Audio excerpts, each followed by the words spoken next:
Hello everyone, this is Yuki. सफेद बाल, नीलम जैसी आंखें और चांदी जैसी चमक। इस लड़की को जन्म लेते ही पूरे साम्राज्य का बेशुमार प्यार मिला।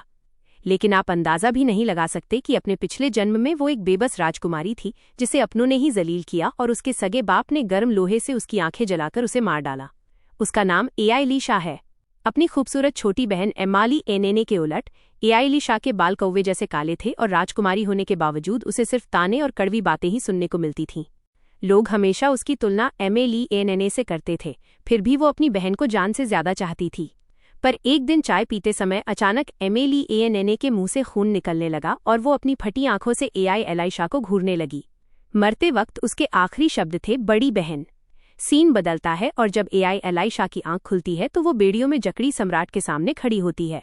सिर उठाकर देखने पर उसे अपने पिता, माँ और राजकुमारों की नफरत भरी नजरें दिखाई देती हैं। तभी सम्राट ने अपना फैसला सुनाया। गुनहगार एआईली शाह, तुमने 5वीं राजकुमारी एमेली एनेने को मारने की कोशिश की है, इसलिए तुम्हें मौत की सजा दी जाती है। लेकिन वहां कोई हंस रहा था। वो माली एन्ने थी। कोने में छिपी हुई उसकी पीली आंखें न जाने कब सितारों की तरह चमकने लगी थीं। एआईली शाह को यकीन ही नहीं हुआ कि ये सब एमेली एने की एक गहरी चाल थी, जो अपनी इस बदसूरत बड़ी बहन से नफरत करती थी। बेचारी एआईली शाह का छोटा सा शरीर कांपने लगा। वो चीखती रही, अपनी बेगुनाही की मिन्नतें करती रहीं, लेकिन झूठे गवाहों और सबूतों के आगे उसकी एक न चली। सब कुछ धुंधला और बेअसर सा लगने लगा था। उसके भाई बहनों के चेहरों पर नफरत और तिरस्कार साफ झलक रहा था। हर तरफ से बस ताने और नफरत भरी बातें ही सुनने को मिल रही थीं। अपनी आखिरी उम्मीद में उसने अपने भाई का हाथ पकड़ा और गिड़गिड़ाते हुए कहा, भाई, आप तो जानते हैं ना, प्लीज मुझ पर भरोसा कीजिए। पर बदले में उसे मिला सिर्फ एक जोरदार तमाचा। बेचारे के गालों से आंसू और बेबसी एक साथ ढलक पड़े। तभी बड़े राजकुमार ने जो कहा वो तलवार के जख्म से भी ज्यादा गहरा था। उसने अपने पिता से कहा, पिताजी, मुझे नहीं लगता अब और पूछताछ की जरूरत है। इस बेशर्म अपराधी को यहाँ से ले जाइए और सीधे इसका सिर कलम कर दीजिए। उसने अपनी आखिरी उम्मीद एमिली एनेने पर टिका दी थी, पर यह तो बस एक बदनसीब राजकुमारी के अंत की शुरुआत थी। सजा शुरू हुई। उसके काले बालों को बेरहमी से पकड़ा गया और एक दहकता हुआ गर्म लोहा उसकी गहरे हरे रंग की आंखों के पास लाया गया। एक खौफनाक चीख गूंजी और सब कुछ अंधेरे में डूब गया। लेकिन जब उसकी आंख खुली तो उसका पुनर्जन्म एक दुश्मन देश में एक नन्ही बच्ची के रूप में हो चुका था। एक छोटा सा लड़का अपनी माँ की गोद में सिर रखे इंतजार कर रहा था और कह रहा था, काश ये जल्दी बाहर आ जाए। मेरी प्यारी छोटी बहन, जल्दी आ जाओ, सब तुम्हें बहुत प्यार करेंगे। ये सफेद बालों वाली लड़की वही राजकुमारी थी जिसे उसकी बहन ने फंसाकर मरवा दिया था, पर मरने के बजाय वो अब एआईमिले डीगुओ की बड़ी राजकुमारी एआई शाह बन चुकी थी। यहाँ उसका बड़ा भाई है, क्राउन प्रिंस YXISI। पिछले जन्म के परिवार के उलट उसका प्यार अपनी बहन के लिए एकदम सच्चा है। वो अपनी बहन को इतना प्यार करता है कि उसने एक योद्धा की तरह उसकी हिफाजत करने की कसम खाई है। एआईमिले साम्राज्य के इकलौते चमकते सितारे के रूप में एआई शाह की आंखें नीलम जैसी नीली और बाल बादलों की तरह मुलायम हैं। हालांकि उसे पैदा हुए अभी सिर्फ 10 महीने ही हुए हैं, पर उसे इतना प्यार और अटेंशन मिल रहा है जिसकी उसने अपने पिछले जन्म में वाइडनबेयर साम्राज्य में कभी कल्पना भी नहीं की थी। YXISI ने एक गुलाब का फूल निकालकर लाड़ से उसकी जुल्फों में सजा दिया और मुस्कुराते हुए बोला, मानना पड़ेगा, मेरी बहन दुनिया में सबसे सुंदर है। क्राउन प्रिंस की वो प्यारी मुस्कान किसी का भी दिल पिघला दे, पर अपनी नन्ही नखरेबाज एआई शाह ने तो अपना मुंह ही दूसरी तरफ घुमा लिया। YXISI ने अपना सिर हाथ पर टिकाया और धीरे से बोला, लगता है एआई शाह अभी थोड़ी शर्मीली है। चलो तुम्हें एक सीक्रेट बताता हूँ, मैं बहुत पहले से एक छोटी बहन चाहता था। 2 साल पहले जब माँ गुजर गई तो मैं बहुत दुखी था और पूरी दुनिया से नफरत करने लगा था। लेकिन महारानी एआईली के आने के बाद तुम्हारा जन्म हुआ और मुझे मेरा नया परिवार मिल गया। आज मैं बहुत खुश हूँ, शुक्रिया एआई शाह। ये सुनकर उसकी आंखों में एक नई चमक आ गई। उसे पहली बार एहसास हुआ कि उसका पैदा होना भी किसी के लिए इतनी बड़ी खुशी की बात हो सकती है।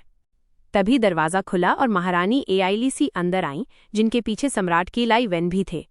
सम्राट जितने कुशल योद्धा हैं उतने ही बुद्धिमान शासक भी, जिन्होंने साम्राज्य की व्यवस्था एकदम चकाचक रखी है। जब एआई शाह का जन्म हुआ था तो उनकी खुशी का ठिकाना नहीं था।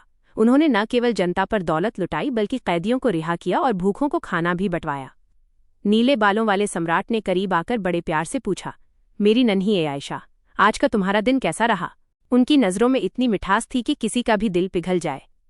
महल के लोग ही जानते थे कि जो सम्राट हमेशा इंसाफ पसंद और शांत रहते हैं वो अपने परिवार के सामने इतने नरम कैसे हो जाते हैं।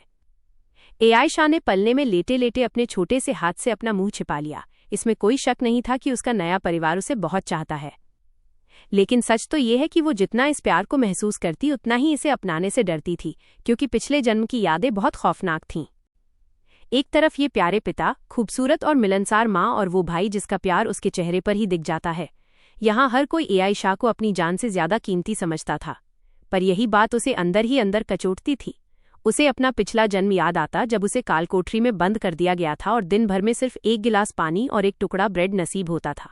उन बदतर हालात में उसने जीने की उम्मीद ही छोड़ दी थी। तभी उसकी बहन माली ने उससे मिलने आई, पर उसने सपने में भी नहीं सोचा था कि जिस छोटी बहन को उसने इतना लाड़ प्यार दिया, उसके पीछे एक शैतानी चेहरा छिपा है। वो जोर जोर से हंसते हुए बोली, हा हा हा, ये तो कमाल हो गया। तुम कितनी मजाकिया लग रही हो। शुक्र है मैं आज यहाँ आ गई। यकीन करना मुश्किल था कि जिसे साम्राज्य की सबसे सुंदर राजकुमारी कहा जाता था, वो ऐसी बातें भी कर सकती है। मैं तो बस ये देखना चाहती थी कि मरने से पहले तुम्हारा हुलिया कैसा दिखता है, पर ये तो मेरी उम्मीद से भी ज्यादा मजेदार है। माली एने ने अचानक जेल की सलाखों को पकड़ लिया और चिढ़ाते हुए कहा, दीदी, क्या आपको बहुत बुरा लग रहा है? क्या आप यहाँ से निकलना चाहती हैं? पर यह नामुमकिन है। आप अच्छी तरह जानती हैं कि घरवाले मुझसे कितना प्यार करते हैं। उस वक्त सफेद बालों वाली उस लड़की की नजरें, उसकी आंखों में ऐसी दहशत थी कि किसी की भी रूह कांप जाए। उसे एहसास हुआ कि उसे जेल भिजवाने और फंसाने वाली कोई और नहीं, बल्कि उसकी अपनी सगी बहन थी। अपनी बहन का मजाक उड़ाने के बाद माली एने अपनी ड्रेस झाड़कर खड़ी हुई और चलते हुए बोली, तो फिर अब सीधे फांसी के मैदान में ही मिलते हैं मेरी प्यारी दीदी। सिर्फ साथ पले बढ़े भाई बहन ही नहीं, बल्कि उसके सगे भाई और यहाँ तक कि उसकी अपनी माँ ने भी उसे ठुकरा दिया था।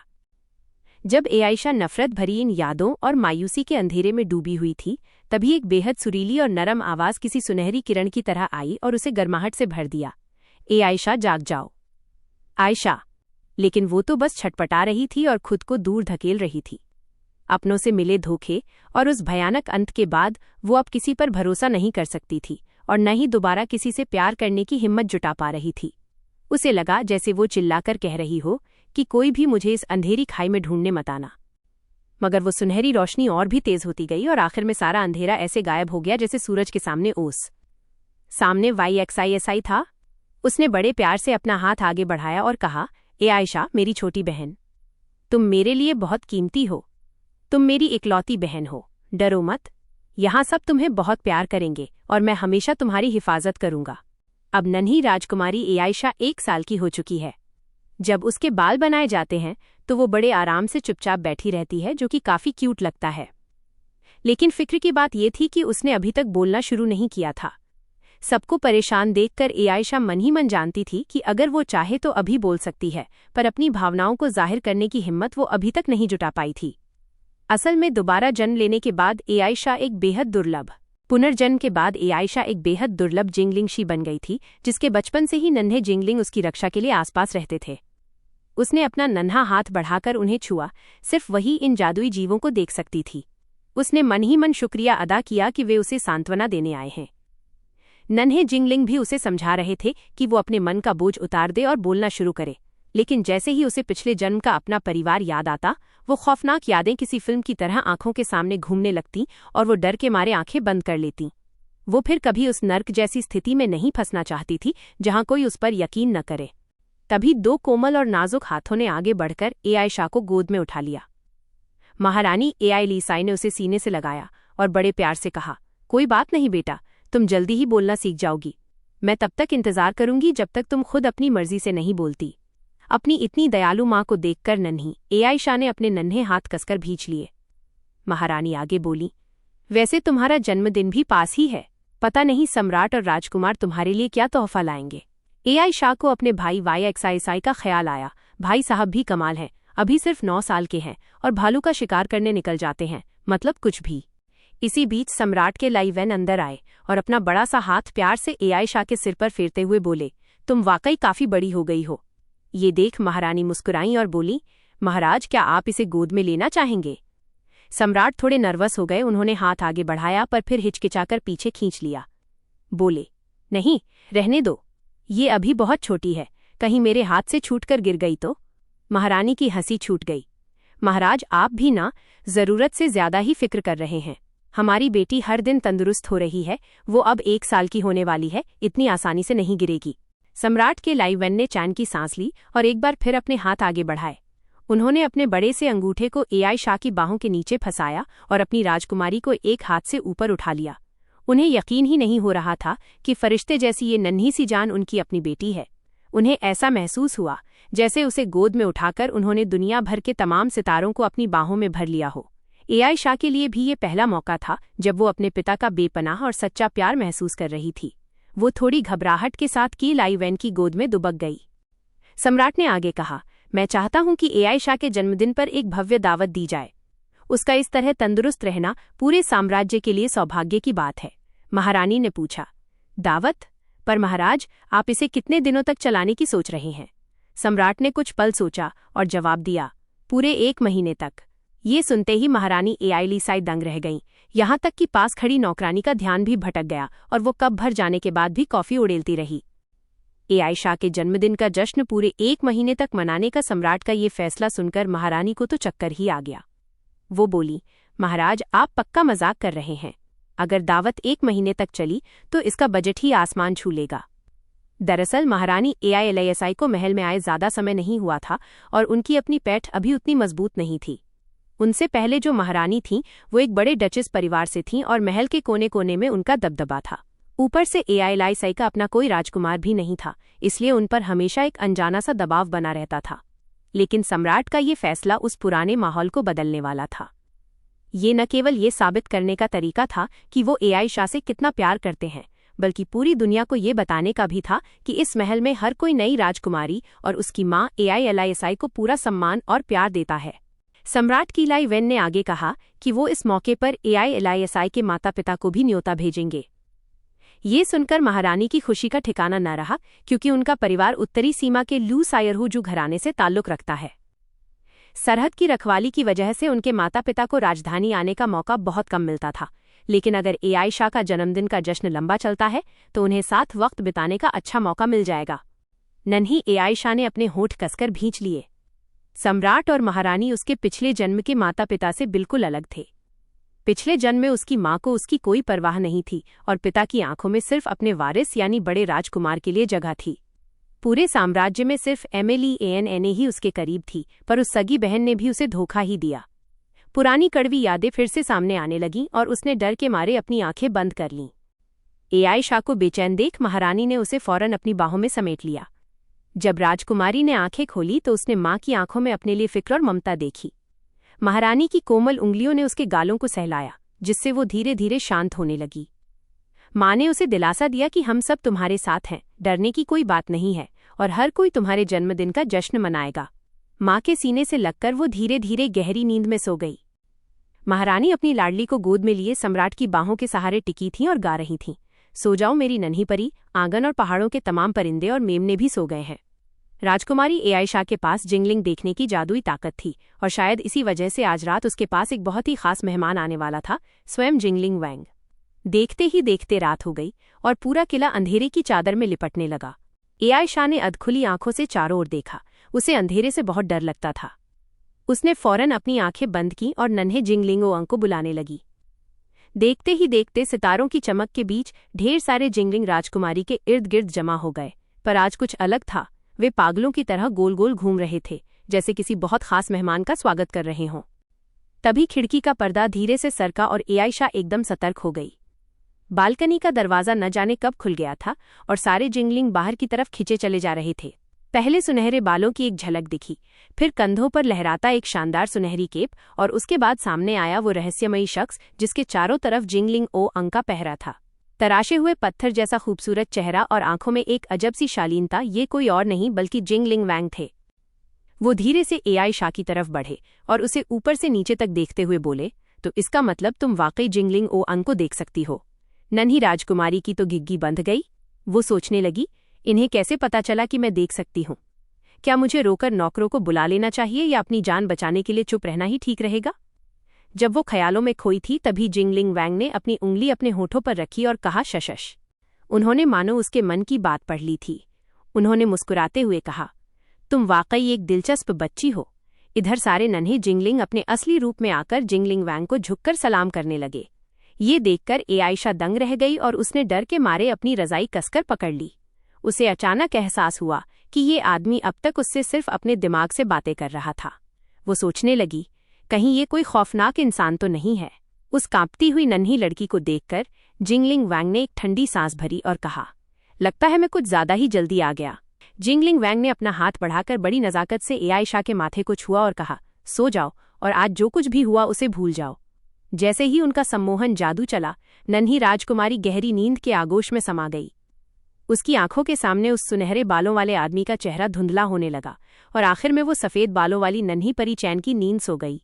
अगले दिन जब वो जागी तो उस जादू के असर से उसे कुछ भी याद नहीं था। उसने अपनी नींद भरी आंखें मली और उसे धुंधला सा बस एक गोल चांद याद आ रहा था। आजकल वो एक नई चुनौती का सामना कर रही थी, चलना सीखना। बेचारी कांपते हुए खड़ी होने की कोशिश करती, पर नन्ही टांगों में इतनी जान कहाँ थी, इसलिए डर के मारे उसे जमीन पर हाथ टेकने पड़ते। नौकरानियों की मदद से वो किसी तरह खड़ी तो हो पाई, पर उसके नन्हे जूतों का हर कदम ऐसा लग रहा था मानो उसने अपनी पूरी जान लगा दी हो। शायद अपनी माँ के जीन्स की वजह से आयशा का कद अपनी उम्र के बच्चों से काफी छोटा था, इसलिए पैरों में ताकत कम होने की वजह से चलना उसके लिए बड़ा टास्क था। फिलहाल वो अपने दम पर मुश्किल से 3 कदम ही चल पाती थी। जहां नौकरानियां उसे लगातार चीयर कर रही थीं, वहीं महारानी एआई भी बड़े सब्र के साथ नीचे घुटनों के बल बैठी थीं और अपनी बेटी को आगे बढ़ते देख रही थीं। वो बड़े प्यार से कह रही थीं, आयशा देखो माँ यहाँ है। एआई को इस तरह बाहें फैलाकर इंतजार करते देख नन्ही राजकुमारी के जहन में पिछले जन्म की यादें ताज़ा हो गईं। उसके पिछले जन्म की माँ जो वे डनबेयर की महारानी थीं, उन्होंने उसे कभी गले नहीं लगाया था। वे हमेशा एक ऊंचे सिंहासन पर बैठी रहती थीं और उनका चेहरा तक ठीक से नजर नहीं आता था। अंधेरे में छिपी वो ठंडी और बेरुखी भरी निगाहें बस दिखावे के लिए ही सही कभी कभी ऑफिशियल मौकों पर माँ बेटी का प्यार झलका देती थीं। पर मासूम आयशा के लिए तो इतना ही काफी था, उसे इसी में सुकून और अपनापन मिल जाता था। वापस आज की बात करें तो नन्ही राजकुमारी आयशा पसीने से तरबतर होकर हाफ रही है। वो बस 3 कदम ही चली थी कि उसके नन्हे पैरों ने जवाब देना शुरू कर दिया और वो कांपने लगे। उसकी हालत देख दासी ने फिक्र जताते हुए पूछा, राजकुमारी आप ठीक तो है ना? लेकिन इस बार आयशा हार मानने के मूड में नहीं थी। उसने हिम्मत जुटाई और अपने छोटे छोटे कदमों को आगे बढ़ाया। एआई और बाकी दासियां भी उसका हौसला बढ़ा रही थीं। शाबाश राजकुमारी, बस थोड़ा और, आप मंजिल के बहुत करीब हैं। आयशा की खुशी का ठिकाना नहीं था। बस चंद कदम और फिर उसकी मेहनत रंग लाने वाली थी। पर तभी किस्मत ने पलटी मारी, पैर फिसला और धप, वो सीधे जमीन पर जा गिरी। दासियां उसे तसल्ली देने के लिए दौड़ी, पर आयशा एकदम सुध-बुध खोकर जमीन पर पड़ी रही, जिसे देख वो बेचारी डर ही गई। लेकिन अगले ही पल उसने फिर से जोर लगाया, लड़खड़ाते हुए खड़ी हुई और हाथों को फैलाकर बैलेंस बनाने की कोशिश करने लगी। अरे वाह, राजकुमारी फिर से खड़ी हो गईं। मानना पड़ेगा, आपकी हिम्मत का कोई जवाब नहीं। इस तरह डगमगाते कदमों के साथ आयशा अपनी माँ की तरफ बढ़ने लगी। सामने खड़ी एआई की उम्मीदों भरी आंखों को देखकर उसने पीछे हटने का ख्याल तक छोड़ दिया। चेहरा एकदम लाल पड़ चुका था, पर वो एक एक कदम बढ़ाती रही। उसे बस ये पता था कि जब तक वो कोशिश करती रहेगी, उसकी माँ वहीं उसका इंतजार करती रहेगी। प्यार का ये एहसास वाकई कितना प्यारा होता है ना। दूसरी तरफ रानी एआई के माता पिता उससे मिलने आए। अपनी माँ को इतने लंबे समय बाद देखकर एआई की खुशी का ठिकाना नहीं रहा और वो दौड़कर उनके गले लग गई। अपनी माँ की गोद में दुबकी नन्ही आयशा बड़ी बड़ी आंखों से सबको बड़े कौतूहल से देख रही थी। ये पहली बार था जब वो अपने नाना नानी से मिल रही थी, तो हैरानी तो होनी ही थी। नानी का दिल भी अपनी नातिन को देखकर पिघल गया और वो मुस्कुराते हुए उसे गोद में लेने के लिए दुलारने लगीं। नाना जी भी कहाँ पीछे रहने वाले थे, उन्होंने भी प्यार से आयशा के गालों को थपथपाया। उसे देखकर उन्हें एआई का बचपन याद आ गया। इसके बाद सब महल के अंदर चले गए। बातों बातों में नाना जी ने चाय का कप रखते हुए थोड़े गंभीर होकर कहा, भले ही वीडनबेयर डीगो ने अभी शांति समझौते पर साइन कर दिए हैं और शांत बैठा है, पर एक चिंता वाली बात है। सुना है वो आयशा के बर्थडे पर अपने दूध भेजने वाले हैं। अपनी माँ की गोद में खेल रही आयशा ने जैसे ही ये नाम सुना, वो पत्थर की तरह जम गई और थर-थर कांपने लगी। आखिर हो भी क्यों ना, वीडनबेयर डीगो वही जगह थी जहां पिछले जन्म में उसने बेनतहा जिल्लत झेली थी और मारी गई थी, जिसके बाद उसका पुनर्जन्म एआई डीगो में हुआ। उसके मन में बस एक ही दुआ थी, भगवान के लिए बस वहां का कोई शाही परिवार का बंदा ना आए। तभी उसे गलती से किसी रॉयल मेंबर का नाम सुनाई दिया और डर के मारे उसका बांध टूट गया। वो जोर जोर से रोने लगी। नाना जी फौरन फिक्र में खड़े हो गए, पर नानी ने उन्हें एक जोर की चपत लगा दी। सब तुम्हारी गलती है। इतनी जोर से चिल्लाकर क्यों बोल रहे थे? बच्चे आवाज़ों को लेकर बहुत सेंसिटिव होते हैं।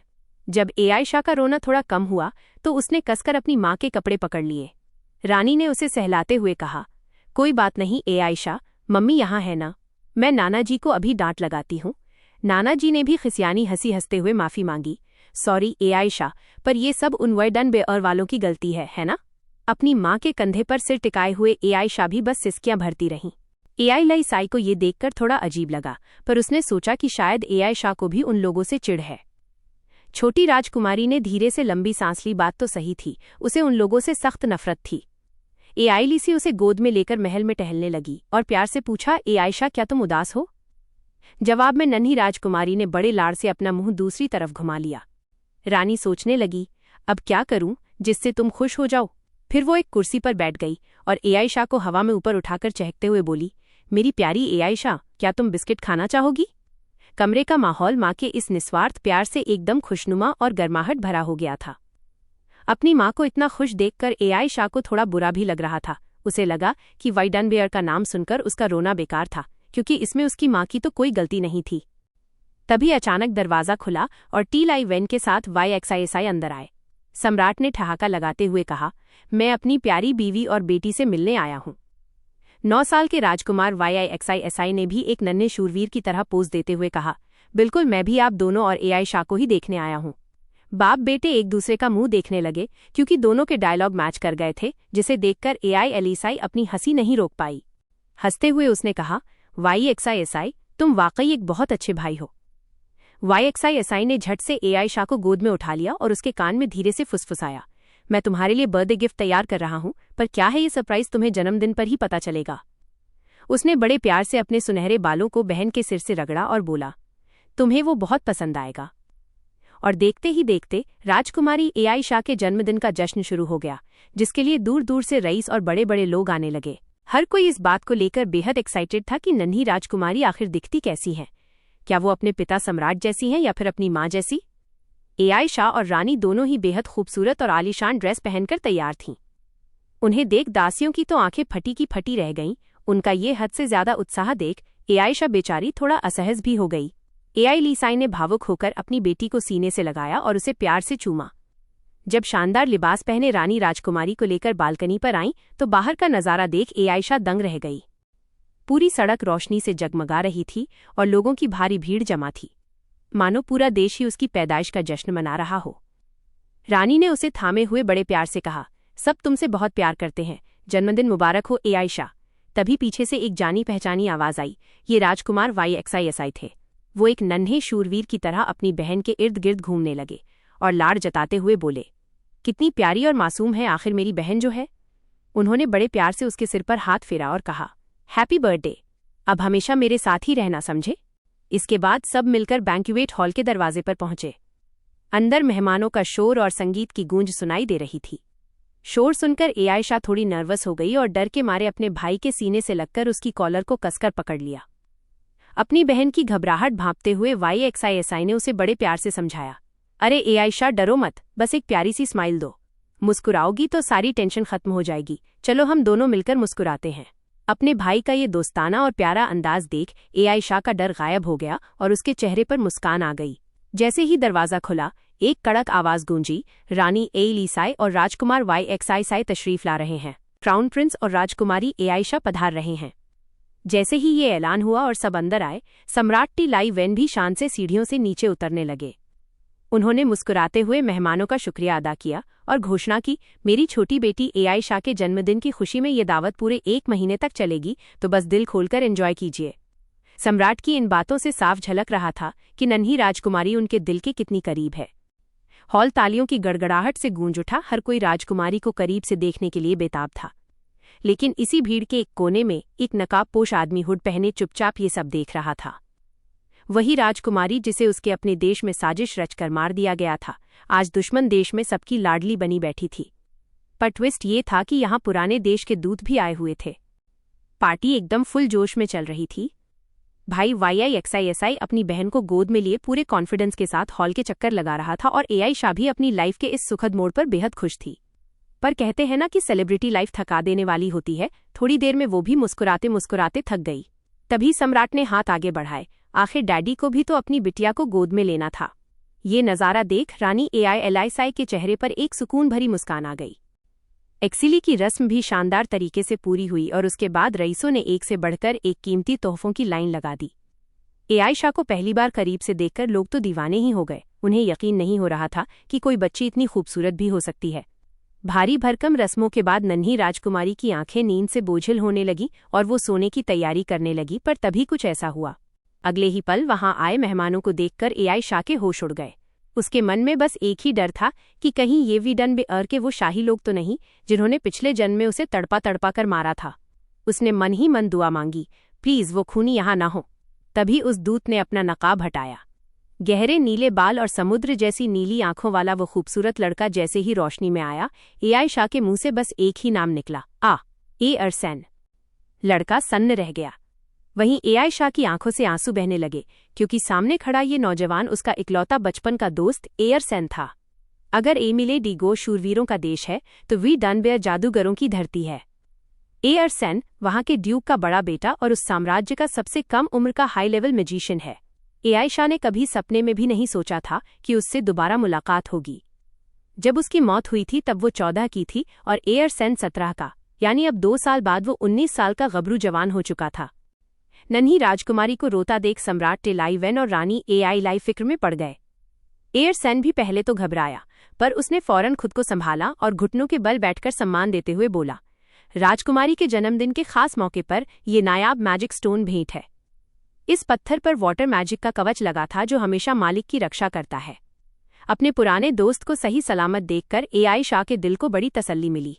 अब बारी थी आखिरी तोहफे की। पूरे हॉल की नजरें दरवाजे पर टिकी थीं, जहां क्राउन प्रिंस YXISI एकदम शानदार लिबास पहने हाथों में एक जादुई कटोरा लिए बड़े स्टाइल से एंट्री ले रहे थे। एक भाई अपनी बहन को कितना लाड़ प्यार कर सकता है, इसका जवाब आपको क्राउन प्रिंस YXISI से मिल जाएगा। वो एक बेहद खूबसूरत बॉक्स लेकर आगे बढ़े। जब एआईशा ने उस बॉक्स के अंदर रत्नों से जड़ी एक छोटी सी तलवार देखी तो वो थोड़ी उलझन में पड़ गई। तभी भाई ने उसके नन्हे हाथों को थामा और एक सच्चे शूरवीर की तरह उसके हाथों को चूमते हुए कहा, मेरी प्यारी छोटी बहन, तुम्हें पहला जन्मदिन बहुत बहुत मुबारक हो। सम्राट टेलाइवेन ने मुस्कुराते हुए कहा, YXISI, मैंने सुना है कि तुम एआईशा के साथ नाइट अलायंस यानी शूरवीर समझौता करना चाहते हो। जैसे ही एआईशा ने ये शब्द सुने उसके होश उड़ गए। ये कोई मामूली कॉन्ट्रैक्ट नहीं था। इसका मतलब था कि भाई अब पूरी जिंदगी के लिए उसका बॉडीगार्ड बनने और उसकी रक्षा करने की कसम खा रहा था। लेकिन पिछले जन्म में मिले धोखों ने एआईशा को इतना तोड़ दिया था कि वो अब किसी पर भरोसा नहीं करना चाहती थी और वो फूट फूट कर रोने लगी।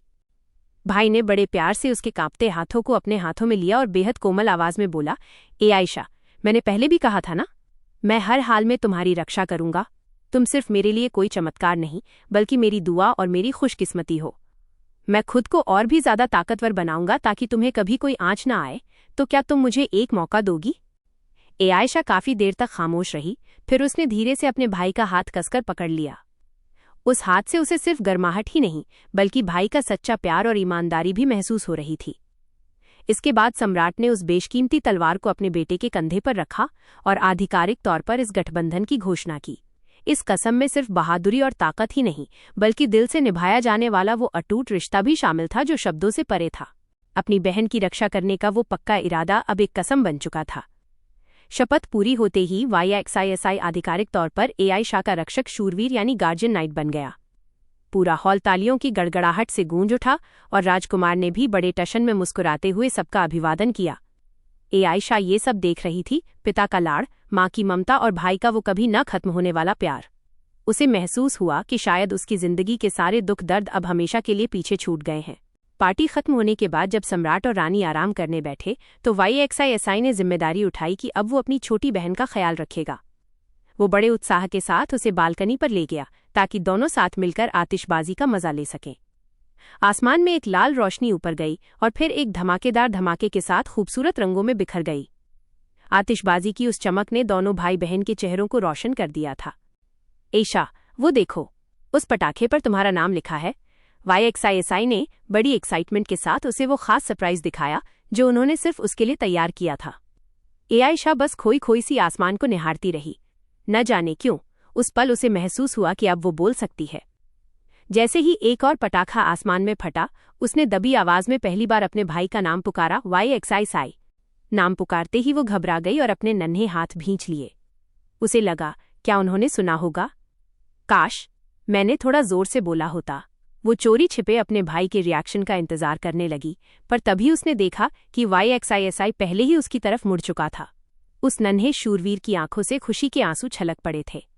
आयशा, क्या अभी तुमने मेरा नाम लिया? ये सुनकर नन्ही राजकुमारी की आंखों में भी आंसू आ गए। ये खुशी के आंसू थे, क्योंकि उसका ये नया परिवार उसकी हर छोटी तरक्की पर निहाल हो रहा था। आसमान में रंग बिरंगे पटाखे फूट रहे थे और YXI के गालों से आंसू लुढ़क रहे थे। उसने भरे गले से पूछा, आयशा, तुमने अभी सच में मेरा नाम लिया ना? नन्ही राजकुमारी ने बेबसी में अपना सिर हिला दिया, जैसे कह रही हो, पगले, बस नाम ही तो लिया है, इसमें इतना खुश होने वाली क्या बात है? तभी सम्राट और रानी भी वहां आ पहुंचे। YXI को इतना भावुक देख AILASI ने फिक्र जताते हुए पूछा कि क्या हुआ। तभी आयशा के मुंह से अचानक निकला, माँ। ये सुनकर रानी ठिठक गईं और खुशी के मारे उनकी आंखों से आंसू बहने लगे। अब सम्राट टे लाइवेन भला पीछे कैसे रहते, वो भी लपक कर आगे आए और छोटी राजकुमारी को गोद में उठा लिया। वो बड़े अरमान से बोले, और मैं, जरा मुझे भी तो पुकारो। जैसे ही आयशा ने उन्हें पिताजी कहकर बुलाया, वो सन्न रह गए। फिर उन्होंने उसे सीने से लगा लिया और बोले, मेरी प्यारी बच्ची, मैं तुम्हारा पापा हूँ। अपने इस नए परिवार का इतना बेपनाह प्यार देखकर आयशा के दिल पर जमी बर्फ न जाने कब पूरी तरह पिघल चुकी थी। वो सोचने लगी कि ये लोग आखिर मुझ पर इतना प्यार क्यों लुटा रहे हैं। उसे पहली बार एहसास हुआ कि उसका पैदा होना कितनी खूबसूरत बात है और कोई उसकी ग्रोथ देखकर वाकई इतना खुश हो सकता है। पर साथ ही उसे ये ख्याल भी आया कि उसके पिछले जन्म वाले परिवार ने उसके साथ इतना बुरा सलूक क्यों किया था। उसी वक्त नीचे खड़े होकर एयरसन आयशा के इस सुखी परिवार को देख रहे थे और उन्हें वाइडनबेयर डीगुओ के वो पुराने सुनहरे दिन याद आने लगे। तभी पीछे से एक आवाज आई, उनके गुरुजी आ गए थे। उस सफेद बालों वाले बुजुर्ग ने गहरी सांस ली और बड़े अफसोस के साथ कहा कि वाइडनबेयर डीगुओ के शाही खानदान के अंदर जो चल रहा है वो ठीक नहीं है। एक तरफ AIMLA डीगुओ में खुशियों का माहौल था, तो दूसरी तरफ अपने देश के शाही खानदान की काली करतूतें सुनकर एयरसन का चेहरा गुस्से से तमतमा उठा और उसने अपनी मुट्ठियां भींच लीं। उसे आज तक समझ नहीं आया कि आखिर AILASI को मौत की सजा क्यों दी गई। अगर उसे जरा भी भनक लगती तो वो जान पर खेलकर उसे बचा लेता, पर जब तक खबर मिली बहुत देर हो चुकी थी। आज भी जब वो सुबह आंखें खोलता है तो उसे खिड़की से आती AILASI की वही मासूम झलक और उसकी प्यारी मुस्कान याद आ जाती है। वो भोली भाली काली जुल्फों वाली लड़की आखिर किसी का क्या बिगाड़ सकती थी। उसे अंधा करके मार दिया गया, ये सोचकर ही एयरसन के रोंगटे खड़े हो जाते हैं और उसकी आंखों से आंसू छलक पड़ते हैं।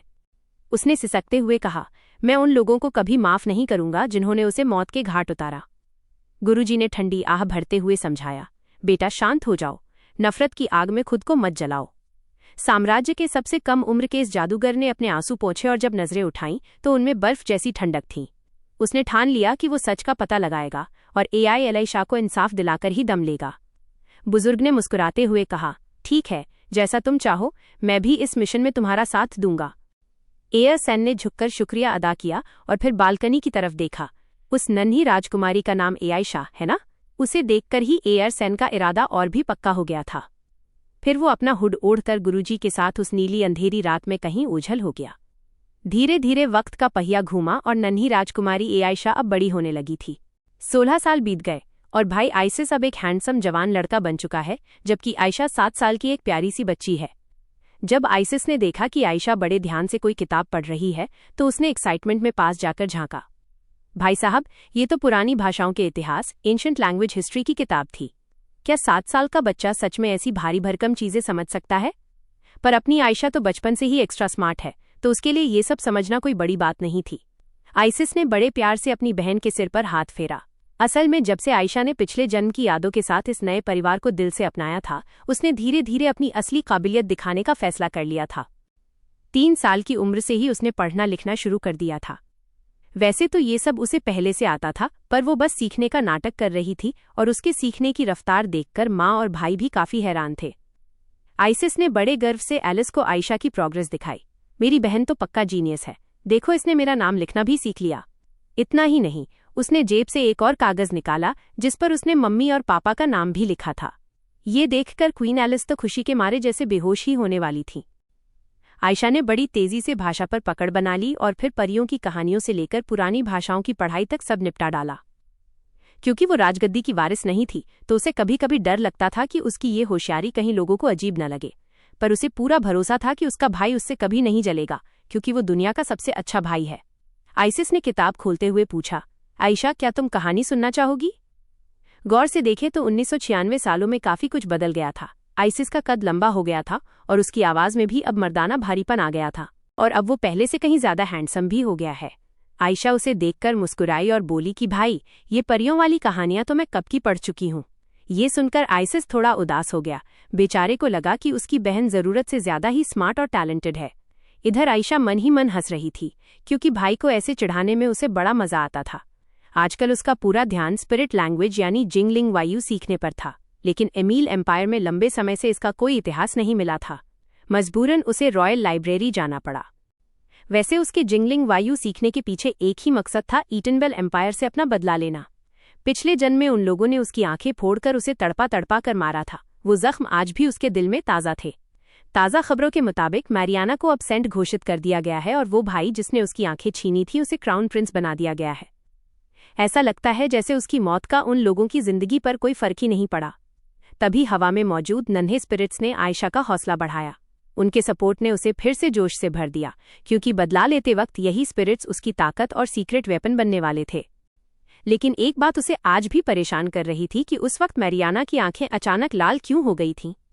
तभी आइसिस की आवाज ने उसे ख्यालों की दुनिया से बाहर निकाला। प्रिंस ने गहरी सांस लेते हुए कहा, आयशा, कभी कभी मुझे लगता है कि तुम मुझसे कहीं ज्यादा समझदार और मैच्योर हो। आयशा एक पल के लिए ठिठक गई और अपने भाई के खूबसूरत चेहरे को देखते हुए बोली, भाई, ये बस आपका वहम है, आखिर आप भी तो एक जीनियस ही हो ना। जब आयशा के माथे पर पसीने की एक बूंद आई तभी एलिस ने बड़े प्यार से कहा, आयशा, जिंदगी में कभी भी कोई मुसीबत आए तो याद रखना कि तुम्हारी माँ हमेशा तुम्हारे साथ है। काफी समय बाद क्वीन एलिस ने अपनी बेटी को बुलाया था तो आयशा भी खुशी खुशी उनसे मिलने पहुंच गई। बातों बातों में एलिस ने पूछा, क्या तुम्हें प्रोफेसर एमिन याद हैं जो तुम्हें पढ़ाने आए थे? आयशा को तुरंत वो चश्मे वाले सर याद आ गए और उसे लगा कि शायद उसने क्लास में उतनी गंभीरता नहीं दिखाई थी, इसलिए उसकी शिकायत हुई होगी। लेकिन हुआ इसके बिल्कुल उल्टा। एलिस ने बताया कि प्रोफेसर तो तुम्हारी तारीफ करते नहीं थक रहे, उनके हिसाब से तुम दशकों में पैदा होने वाली इकलौती जीनियस हो। ये सुनकर आयशा बस एक फीकी मुस्कान दे सकी। मन ही मन वो सोच रही थी कि काश उसने टेस्ट में थोड़ा और खराब परफॉर्म किया होता। तभी एलिस ने संजीदगी से पूछा, बेटा, क्या तुमने कभी सोचा है कि तुम बड़ी होकर क्या बनना चाहती हो? तुम इतनी काबिल हो कि तुम जो भी करना चाहोगी मैं उसके लिए किंग को मना लूंगी। ये सुनकर छोटी प्रिंसेस एकदम चुप हो गई। सच तो ये था कि पुनर्जन्म के बाद से उसने बदले के अलावा और कुछ सोचा ही नहीं था। उसकी उलझन देखकर एलिस मुस्कुराई और बोली, शायद मैंने थोड़ी जल्दी पूछ लिया, तुम आराम से सोचो, बस आने वाले स्प्रिंग फेस्टिवल में अपने लिए कुछ अच्छे दोस्त बना लेना।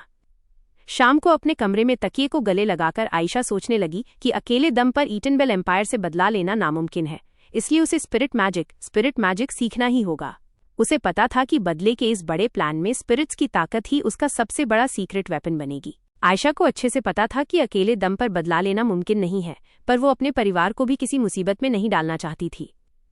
इसलिए उसने खुद ही स्पिरिट आर्ट्स पर रिसर्च करने का फैसला किया और ये सब सोचते सोचते वो सोफे पर ही सो गई। अगले दिन वो स्पिरिट से जुड़ी जानकारी ढूंढने लाइब्रेरी पहुंची, पर दिक्कत ये थी कि उसे अभी ज्यादा शब्द नहीं आते थे। शुक्र है कि कल ही उसने शुरुआती पुरानी भाषा एंशिएंट लैंग्वेज सीखी थी, जिससे उसे शब्दों की बनावट और मतलब का थोड़ा अंदाजा लग रहा था। वैसे तो रॉयल लाइब्रेरी किताबों से भरी पड़ी थी, पर पुरानी भाषा की किताबें वहां भी कम ही थीं, इसलिए वो एक एक करके अलमारियां छानने लगी। तभी उसे एक ऐसी किताब मिली जिसे देखकर उसकी खुशी का ठिकाना नहीं रहा। अब वो स्पिरिट्स को और बेहतर समझ सकती थी। उसे खुश देखकर आसपास मौजूद स्पिरिट्स भी काफी चहकने लगे। अचानक स्पिरिट्स बोल पड़े, आयशा, क्या तुम ये वाली किताब देखना चाहोगी? ये जादू मैजिक की किताब थी। आयशा ने सोचा कि अगर वो मैजिक सीख ले तो उसके बदले वाले प्लान में ये बहुत काम आएगा। उसने सिर हिलाकर हामी भरी और मैजिक सीखने का मन बना लिया। किताब लेकर जैसे ही वो लाइब्रेरी से बाहर निकली, रास्ते में उसे भाई मिल गया। भाई को वहां देखकर वो एकदम सकपका गई और घबराहट में मैजिक वाली किताब छिपाने लगी, पर भाई की नजरों से कुछ बचता थोड़े ही है। उन्होंने किताब देख ली। अब अपने मिशन के लिए आयशा को लगा कि उसे अभी पुरानी भाषा को और गहराई से सीखने की जरूरत है। उस वक्त वो बुरी तरह डरी हुई थी कि कहीं उसकी पोल न खुल जाए, इसलिए वो बस अपने भाई को देखकर मुस्कुराए जा रही थी और मन ही मन दुआ मांग रही थी कि बस किसी तरह ये मामला यहीं दब जाए। तभी आइसिस ने अचानक जोर से उसका नाम पुकारा, जिससे वो बुरी तरह घबरा गई। भाई ने उसके सिर पर हाथ रखा और बड़े प्यार से कहा, मैंने सब सुन लिया है। प्रोफेसर तुम्हारी बहुत तारीफ कर रहे थे। माँ भले ही तुम्हारे फ्यूचर को लेकर फिक्रमंद हो, पर तुम टेंशन मत लो, तुम जो चाहो वो करो, हम सब तुम्हारे साथ हैं। इतना कहकर वो वहां से चला गया। आयशा को शक होने लगा कि शायद भाई को अंदाजा हो गया है कि वो कुछ छिपा रही है, पर फिर उसने सोचा कि उसका दोबारा जन्म लेना और स्पिरिट्स को देख पाना इतनी अजीब बातें हैं कि भाई को इनका पता होना नामुमकिन है। उसे पता था कि ऐसी अतरंगी बातें वो किसी को बता भी नहीं सकती। कमरे में लौटकर वो स्पिरिट्स का इतिहास पढ़ने लगी, जिसकी कहानियां वाकई बहुत दिलचस्प थीं। किताब से ये तो साफ हो गया था कि स्पिरिट मास्टर्स उनकी दुनिया की जंग में फंसकर गायब हो गए थे, पर पूरी किताब में ऐसे किसी इंसान का जिक्र नहीं था जो पैदा होते ही स्पिरिट्स को देख सके। आयशा ने मासूमियत से पूछा, तो फिर मेरे साथ ये सब क्या हो रहा है और ये बात मैं किससे पूछूं? जब वो इसी उलझन में डूबी हुई थी, तभी उसकी नज़र किताब की एक खास जानकारी पर पड़ी, स्पिरिट्स को बुलाना यानी समनिंग। ये देखकर वो खुशी से उछल पड़ी, क्योंकि वो यही तो सीखना चाहती थी। ध्यान से पढ़ने पर उसे पता चला कि स्पिरिट्स को बुलाने के लिए सबसे जरूरी चीज कॉन्ट्रैक्ट यानी QIUE है। और इस तरह ये पहली बार था जब आयशा ने रोशनी के स्पिरिट, लाइट स्पिरिट के साथ अपना पहला कॉन्ट्रैक्ट साइन किया। ये पल आयशा के बदले के मिशन के लिए एक मजबूत बुनियाद साबित होने वाला था। जब उसने गहराई से स्पिरिट्स का इतिहास पढ़ा तो पता चला कि उन्हें बुलाने के लिए एक खास जादुई घेरा यानी मैजिक सर्कल बनाना पड़ता है। पर हैरानी की बात यह थी कि उस किताब में उस घेरे को बनाने का तरीका ही नहीं दिया था। हद तो तब हो गई जब आयशा ने देखा कि किताब में बेशर्मी से अपनी दूसरी किताब बेचने का विज्ञापन एडवर्टाइजमेंट दिया गया था कि अगर स्पिरिट्स को बुलाना सीखना है तो हमारी अगली बुक खरीदें। अब भला एमील एम्पायर की राजकुमारी ये सब नौटंकी कैसे बर्दाश्त करती? उसने गुस्से में आकर वो किताब वहीं पटक दी। आयशा मायूस होकर मेज पर सिर रखकर लेट गई और सोचने लगी कि उसे लगा था कि आज वो कुछ बड़ा सीख लेगी। उसने चिढ़ते हुए कहा, लानत है ऐसे लेखक पर, अपनी सेल्स बढ़ाने के लिए कुछ भी लिख देते हैं। तभी उसके आसपास मौजूद नन्हे स्पिरिट्स ने उसे शांत होने का इशारा किया। आयशा को अपनी गलती का एहसास हुआ और उसने सोचा कि शायद स्पिरिट्स ने उसे जो दूसरी जादुई किताब पढ़ने को कही थी उसमें कोई सुराग मिल जाए। जैसे ही उसने उस मैजिक बुक के पन्ने पलटे, उसे अपनी मंजिल मिल गई। भले ही वो एक छोटे लेवल का कॉन्ट्रैक्ट सर्कल था, पर शुरुआत करने के लिए काफी था। आयशा ने फौरन किताब में बताए गए सामान जैसे कागज और कलम का इंतजाम किया और जादुई घेरा बनाना शुरू कर दिया। घेरा पूरा होते ही उसने अपना हाथ उस पर रखा और मंत्र बुदबुदाया, सृष्टि के कण कण में बसे स्पिरिट्स, आओ और मेरी शक्ति बनो। अचानक आयशा के चारों ओर तेज सुनहरी रोशनी फैलने लगी, जो इतनी चमकदार थी कि आंखें चौंधिया जाएं। कुछ ही पलों में वो रोशनी एक जगह जमा हुई और एक नन्हा सा प्यारा सुनहरा स्पिरिट आयशा के सामने प्रकट हो गया। वो स्पिरिट चहकते हुए बोला, आयशा, तुम्हारा समनिंग कामयाब रहा। जब आयशा ने वो आवाज सुनी, आयशा ये आवाज सुनकर दंग रह गई, क्योंकि ये वही नन्हा स्पिरिट था जो बचपन से उसके साथ था। इसका नाम लुल है, जो कि एक लो लेवल रोशनी का स्पिरिट, लाइट स्पिरिट है। आयशा को यकीन नहीं हो रहा था कि स्पिरिट्स के साथ कॉन्ट्रैक्ट करना इतना आसान भी हो सकता है। तभी लुल ने उसे समझाया कि अभी तो शुरुआत है, बड़े और हाई लेवल स्पिरिट्स को बुलाना इतना आसान नहीं होता। चूंकि अभी आयशा काफी छोटी है, इसलिए उसकी बॉडी में मैजिक पावर माना भी कम है और बड़े स्पिरिट्स के लिए इस पावर का ज्यादा होना जरूरी है।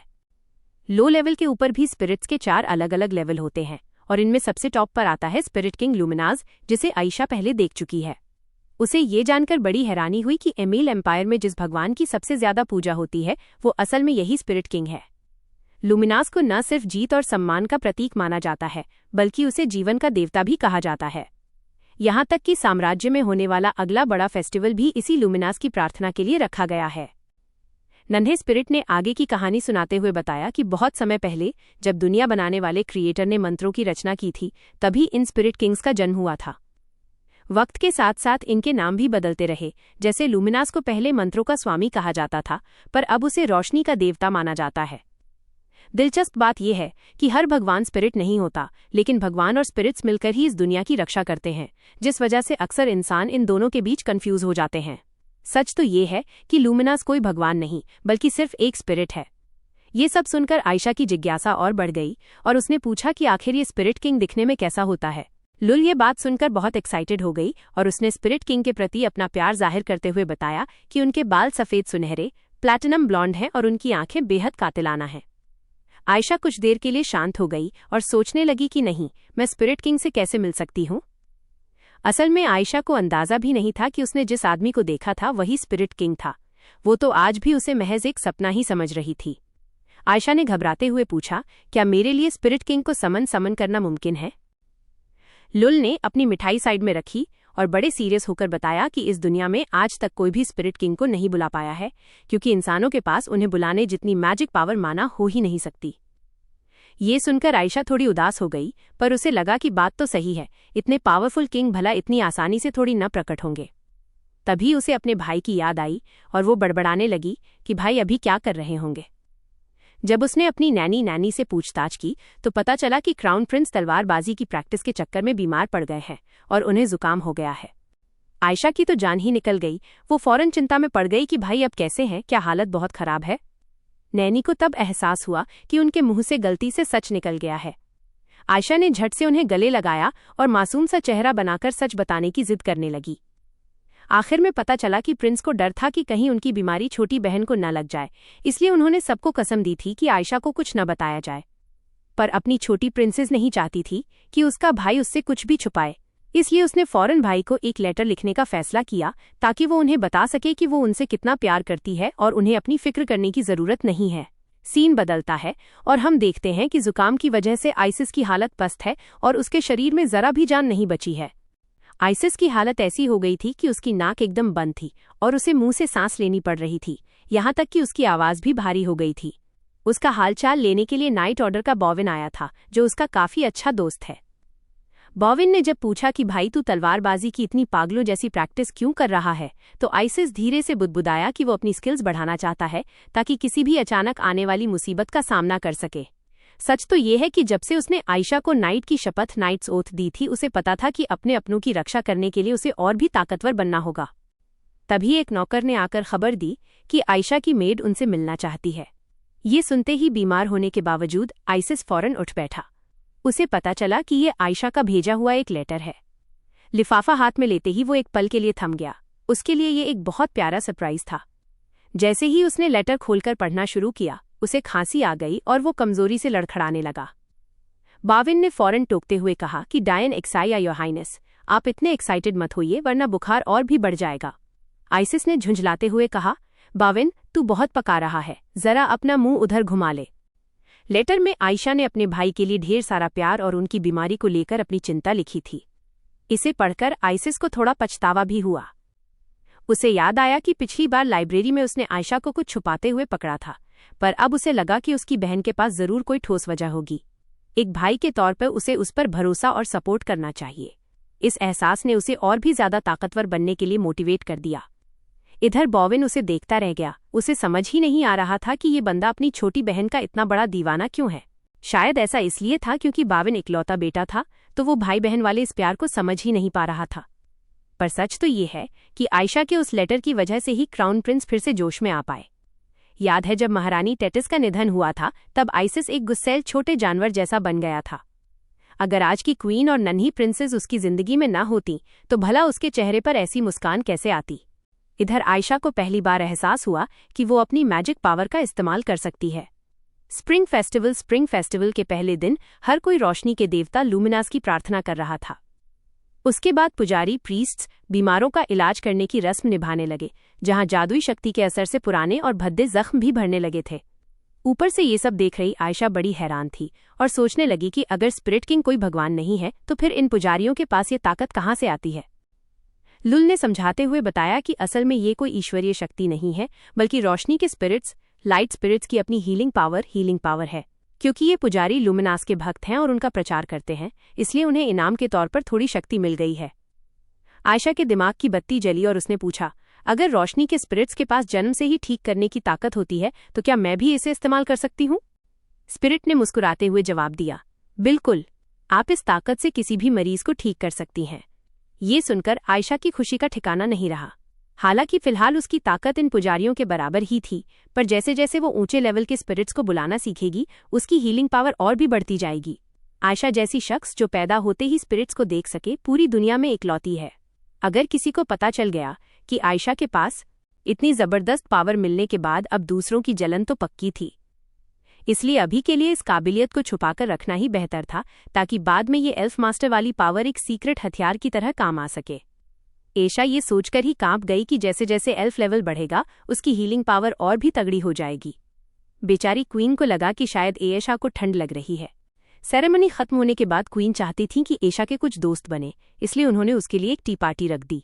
अब वहां फंसने के बाद एशा काफी देर से अपने भाई से बात नहीं कर पाई थी।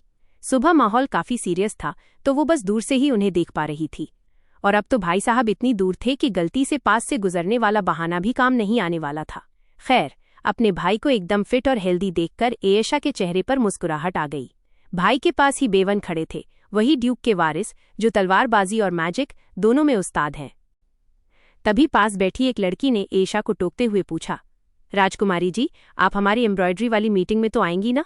अब एशा का हाथ कढ़ाई बुनाई में थोड़ा तंग था, तो उसने मना कर दिया।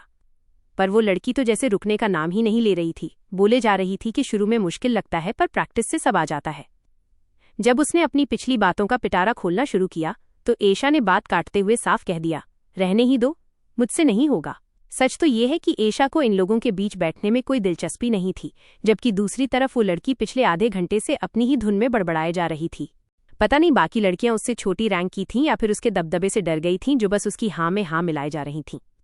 एशा मन ही मन बस यही दुआ कर रही थी कि हे भगवान, कोई तो मुझे यहाँ से बचा लो। तभी जैसे उसकी दुआ सुन ली गई हो, बेवन वहां प्रकट हुए और बोले, राजकुमारी एशा, क्राउन प्रिंस आपसे कुछ बात करना चाहते हैं, उन्होंने ही मुझे आपको बुलाने भेजा है। भाई ने बुलाया है?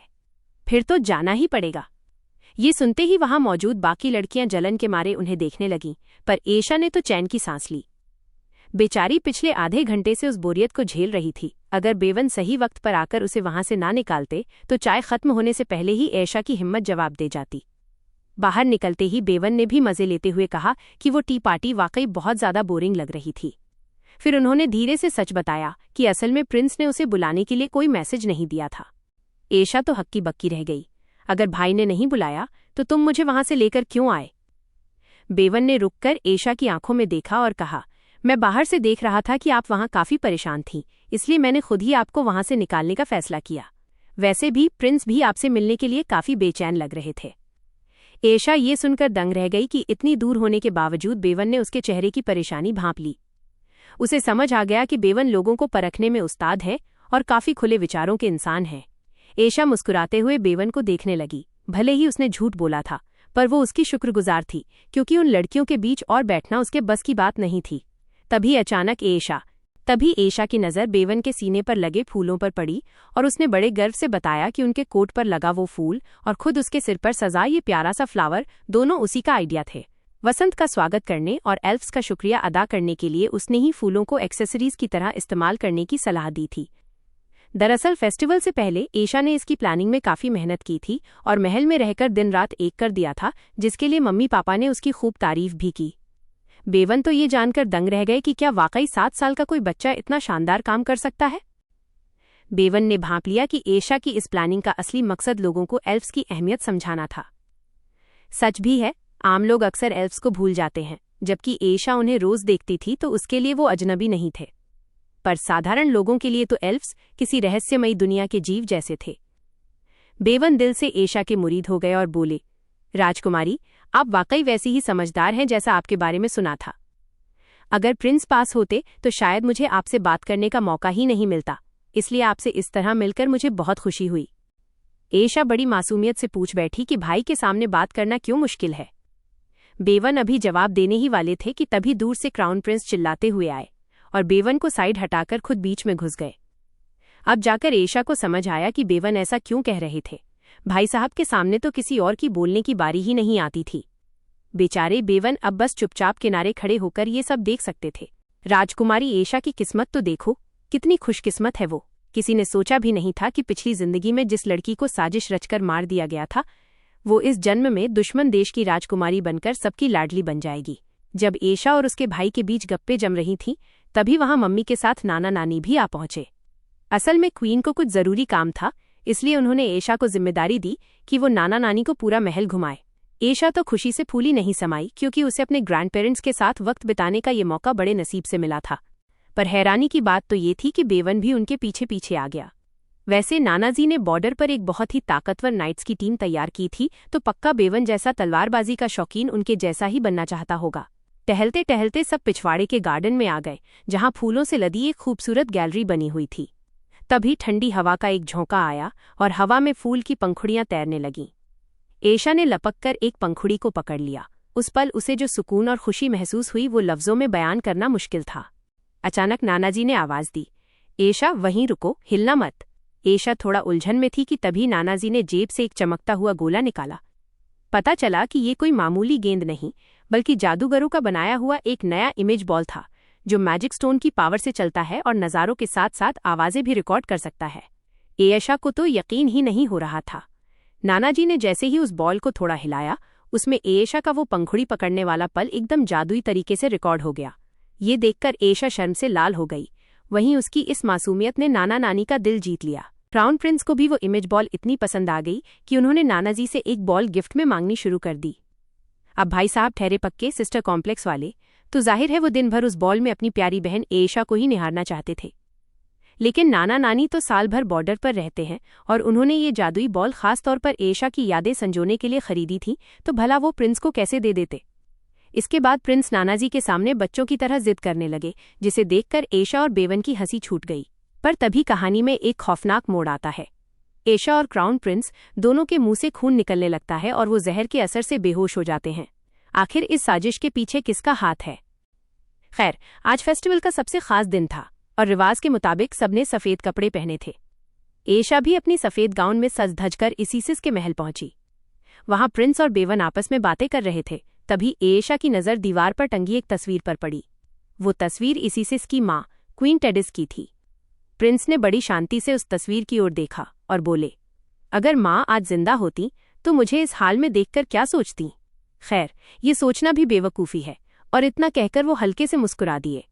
एशा ने उन्हें दिलासा देते हुए कहा, भैया आपको खुद को संभालना होगा। इसीसिस ने सिर हिलाकर कहा, मैं ठीक हूँ, तुम फिक्र मत करो। सच कहूँ तो आज मैं खुद को बहुत खुशकिस्मत मानता हूँ। उन्होंने प्यार से एशा के बालों को सहलाया, जिससे एशा का दिल भर आया। उसे भी बिल्कुल ऐसा ही महसूस हो रहा था। इसके बाद सब लोग मिलकर गार्डन की तरफ चल दिए, जहाँ चाय परोसने के लिए नौकर भी आ पहुंचे थे। वहां एक बहुत ही पुराना और अनुभवी नौकर था, जिसकी हर हरकत से उसकी ट्रेनिंग साफ झलक रही थी। उस नौकर के काम करने का तरीका एकदम प्रोफेशनल था।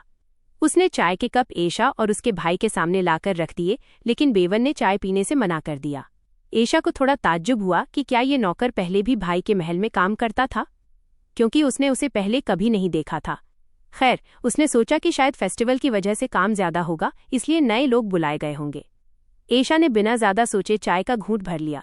तभी अचानक एल्फ जोर से चिल्लाया, मालकिन, ये चाय मत पीजिए। एशा अभी कुछ समझ पाती उससे पहले ही एल्फ ने बताया कि प्लांट एल्फ्स कह रहे हैं कि इस चाय में जहर है। लेकिन अब बहुत देर हो चुकी थी। देखते ही देखते एशा की नाक से खून टपकने लगा और उसका सिर चकराने लगा। उसने देखा कि इसीसिस का चेहरा भी सफेद पड़ चुका है। अपनी आखिरी हिम्मत जुटाकर उसने इसीसिस से कहा, ये चाय मत पीना। और अगले ही पल उसके मुंह से खून का फवारा फूट पड़ा। दोनों भाई बहन टेबल पर ही ढेर हो गए। वहां मौजूद बेवन, जिसने चाय नहीं पी थी, उसने घबराकर कुर्सी पीछे धकेली और चिल्लाया, जल्दी डॉक्टर और प्रीस्ट को बुलाओ। अगली सुबह पूरे महल में बस इसी बात की चर्चा थी कि राजकुमारी और राजकुमार को जहर दिया गया है। भला हो बेवन का, जिसकी गवाही की वजह से उस जहरीली चाय वाले नौकर को फौरन गिरफ्तार कर लिया गया। वैसे तो सब लोग बेवन की तारीफ कर रहे थे, लेकिन वो खुद को माफ नहीं कर पा रहा था। वो बस यही सोच रहा था कि मैं पास ही खड़ा था, फिर भी कुछ नहीं कर पाया। मैं इतना बेबस कैसे हो गया? मुझे लगा था कि दूसरों की रक्षा करने का सबसे अच्छा तरीका हमला करना है, इसलिए मैंने दिन रात प्रैक्टिस की, पर जब वाकई जरूरत पड़ी तो मैं फेल हो गया। बेवन खुद को कोस रहा था कि वो उस वक्त कितना मजबूर था। शुक्र है कि उस समय क्वीन वहीं महल में मौजूद थीं, जिन्होंने वक्त रहते राजकुमार को शुरुआती इलाज दिया। राजा के चेहरे पर हवाइयां उड़ रही थीं जब डॉक्टर ने दोनों की हालत के बारे में बताना शुरू किया। डॉक्टर ने कहा कि हालांकि राजकुमारी एशा ने जहर कम मात्रा में लिया है, पर उनकी उम्र बहुत छोटी है, इसलिए जहर का असर उन पर बहुत गहरा हुआ है। फिर डॉक्टर थोड़ा हिचकिचाया और सबसे बुरी खबर सुनाई कि प्रिंस इसीसिस ने बहुत ज्यादा जहर निगल लिया है, इसलिए उनकी जान को गंभीर खतरा है। यह सुनकर वहां खड़े सभी रईसों के होश उड़ गए। राजा ने सिर झुकाकर भारी आवाज में पूछा, क्या उन्हें बचाने का कोई भी रास्ता बचा है? डॉक्टर ने समझाया कि कि सबसे पहले ये पता लगाना होगा कि जहर किस किस्म का है, तभी उसका तोड़ ढूंढा जा सकता है। वैसे तो सबसे पक्का इलाज यही था कि कोई बड़ा पुजारी अपनी जादुई ताकतों से उन्हें ठीक कर दे, लेकिन बदकिस्मती देखिए, फेस्टिवल की वजह से बड़े पुजारी अपने सभी सीनियर साथियों के साथ तीर्थयात्रा पर निकले हुए थे। राजा ने गुस्से में अपने होंठ चबाते हुए कहा कि कातिल ने यकीनन ये सब सोच समझकर ही किया होगा। अब पुजारियों को वापस बुलाने में कम से कम 3-4 दिन का समय लगना था। राजा एकदम बेबस महसूस कर रहे थे। क्या वाकई एशा और इसिस का अंत करीब था? खैर, राजा ने हार नहीं मानी और हुक्म दिया कि दोनों को बचाने के लिए पूरी जान लगा दी जाए। इसी बीच वहां मौजूद एक दरबारी फुसफुसाने लगा कि इतने पवित्र त्योहार के दिन राजपरिवार के बच्चों का इस तरह जहर का शिकार होना किसी बड़े अपशकुन की निशानी है। इसका आखिर मतलब क्या है? ये पक्का कोई श्राप है। शायद बलि कम देने की वजह से भगवान नाराज हो गए हैं। लगता है क्राउन प्रिंस इस गद्दी के लायक ही नहीं है। ये कड़वी बातें सुनकर राजा उस रईस के सामने जा खड़े हुए और कड़क कर पूछा, तुम्हारी इस बकवास का क्या मतलब है? क्या तुम्हें वाकई लगता है कि मेरा बेटा मनहूस है? वो आदमी तुरंत गिड़गिड़ाने लगा और बोला, महाराज, मेरा वो मतलब नहीं था, मुझे तो बस ये कोई बुरा संकेत लगा। पर राजा का गुस्सा अब 7वें आसमान पर था। उनकी आंखों में खून उतर आया था। उन्होंने चेतावनी दी, जैसा कि तुमने कहा, आज का दिन पवित्र है, इसलिए मैं तुम्हें जिंदा छोड़ रहा हूं। लेकिन अगर आइंदा तुमने राजपरिवार के किसी भी सदस्य की बेइज्जती की तो मैं तुम्हारी जुबान कटवाकर कौवों को खिला दूंगा। वो डर के मारे कांपने लगा और अपनी गलती की माफी मांगने लगा। राजा वहां से चले तो गए, पर वो आदमी पीछे से चुपके से मुस्कुरा रहा था, जैसे सब कुछ उसी की प्लानिंग के मुताबिक हो रहा हो। नन्ही राजकुमारी एशा अभी भी बेहोश थी और जहर देने वाले का कोई अता पता नहीं था। हालांकि उसकी हालत थोड़ी संभली थी, पर शरीर से जहर पूरी तरह निकालने के लिए अब भी जादुई ताकतों की जरूरत थी। उधर पुजारियों को लौटने में अभी 2-3 दिन और लगने वाले थे। क्वीन की आंखों के आंसू थम नहीं रहे थे और इधर एशा नींद में भी बुरे सपनों से जूझ रही थी। एशा के सपने में हर तरफ घुप अंधेरा था, जिसे देखकर वो मासूम बहुत घबरा रही थी। वो इधर उधर मदद तलाशने की कोशिश कर रही थी, पर तभी उसके पैरों में एक भारी लोहे का गोला आकर टकरा गया। देखते ही देखते सपना बदल गया। अब एशा अपनी पिछली जिंदगी वाले रूप में थी, एक कालकोठरी के अंदर कैद। वो पूरी तरह टूट चुकी थी और बस यही सोच रही थी कि उसके घरवाले ऐसे कैसे हो गए।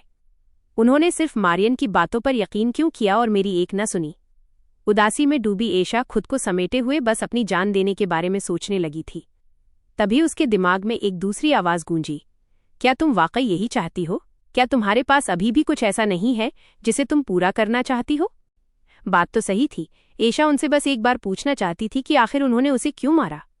पर अब इन बातों का कोई मतलब नहीं रह गया था, क्योंकि सब उससे नफरत करते थे और उसे भी अब उनसे कोई उम्मीद नहीं थी। तभी उस आवाज ने उसे सहारा देते हुए कहा, कोई बात नहीं, क्योंकि जो तुम पर यकीन करते हैं और तुम्हें प्यार करते हैं वो यहाँ नहीं हैं। वो तुम्हारा इंतजार कर रहे हैं। इसके बाद एशा की आंखों के सामने पुरानी यादें तैरने लगीं, चाहे भाई हो या उसके मम्मी पापा, वो सब एशा को बहुत प्यार करते थे। एशा ने अपने आंसू पोंछे और खुद को यकीन दिलाया कि अब वो एलिशा नहीं है, बल्कि एमिलर साम्राज्य की इकलौती राजकुमारी है। ये सोचते ही उसके पैरों की बेड़ियां गायब हो गईं। उसने अपने डर को पीछे छोड़कर सामने दिख रही रोशनी की तरफ दौड़ना शुरू कर दिया, पर वो जितना भी भागती वो रोशनी उससे उतनी ही दूर होती जा रही थी। एशा समझ नहीं पा रही थी कि क्या करे और थककर घास के मैदान पर गिर पड़ी। मैं अभी हार नहीं मान सकती, मुझे उस रोशनी के बारे में ठंडे दिमाग से सोचना होगा। एशा ने अपनी आंखें बंद की और धूप का एहसास करने लगी। क्या उसके लिए वो रोशनी उसके अपनों का प्यार थी? एशा ने गहराई से सोचा कि नहीं, सिर्फ परिवार ही रोशनी नहीं है, बल्कि वो रोशनी मेरे अंदर भी तो है। जो लोग मुझे प्यार करते हैं और उनसे जो मुझे प्यार मिला है, उन यादों ने मेरे दिल को हमेशा रोशन रखा है। तभी उसके सीने से एक सुनहरी चमक बाहर निकली और उसे सब याद आ गया। एशा ने पूरे यकीन के साथ लाइट एल्फ का नाम पुकारा और उस सुनहरी रोशनी की तरफ कदम बढ़ा दिए। आखिरकार बेहोश पड़ी एशा की आंखें खुल गईं, लेकिन उसका भाई अब भी मौत से जंग लड़ रहा था। क्या एशा अपने भाई को बचाने के लिए अपनी जादुई पावर सबके सामने लाएगी? नींद से जागते ही एशा ने धीरे से मां पुकारा। ये सुनते ही क्वीन की आंखों से खुशी के आंसू बहने लगे और उन्होंने एशा को सीने से लगा लिया। बेचारी एशा को उन्होंने इतने जोर से गले लगाया कि उसकी तो जैसे सांस ही अटक गई। फौरन डॉक्टर को बुलाया गया, जिन्होंने चेकअप के बाद बताया कि राजकुमारी का होश में आना एक अच्छा संकेत है, पर अभी उन्हें काफी आराम और इलाज की जरूरत है। क्वीन ने बड़े प्यार से एशा का चेहरा सहलाया और कहा, घबराओ मत बेटा, बस कुछ दिन दवाइयां लो और आराम करो, तुम बिल्कुल ठीक हो जाओगी। तभी एशा को अपने भाई की याद आई और उसने उनके बारे में पूछा। क्वीन एकदम खामोश हो गई। पास खड़े डॉक्टर ने भारी मन से बताया कि प्रिंस इसिस की हालत बहुत नाजुक है, क्योंकि उनके शरीर में काफी ज्यादा जहर जा चुका है। उन्हें बचाने का अब एक ही रास्ता था कि बड़े पुजारी खुद आकर उनका इलाज करें, पर वो अभी अपनी तीर्थयात्रा पर थे और उन्हें लौटने में कम से कम कल दोपहर तक का समय लगेगा। और ये जानकर आयशा बहुत परेशान हो गई। आखिर ऐसा कैसे हो गया? हालांकि मुझ पर जहर का असर ज्यादा नहीं था, फिर भी बड़ी मुश्किल से होश आया है, और शायद ये सब ग्वांगजी जिंगलिंग की मदद की वजह से मुमकिन हो पाया। पर मेरे भाई इतने खुशकिस्मत नहीं थे। यह सोचते ही आयशा की आंखों से आंसू छलक पड़े। वो फौरन बिस्तर से उठी। हुआंगहू ने उसे रोकने की कोशिश की, पर आयशा का इरादा पक्का था। हार मानकर हुआंगहू को उसे लेकर भाई के पास जाना ही पड़ा। आयशा को वहां देख बिया हैरान रह गए। आयशा, तुम यहाँ कैसे? अब तबीयत कैसी है तुम्हारी? पर आयशा ने पिता की बात पर ध्यान ही नहीं दिया और सीधे अपने भाई की तरफ दौड़ पड़ी। हुआंगहू ने बेबसी से कहा, मैंने इसे बहुत समझाने की कोशिश की, पर यह YXISI को देखने की जिद पर अड़ी थी। आयशा की हालत अभी ठीक नहीं थी। चलते वक्त उसके कदम डगमगा रहे थे।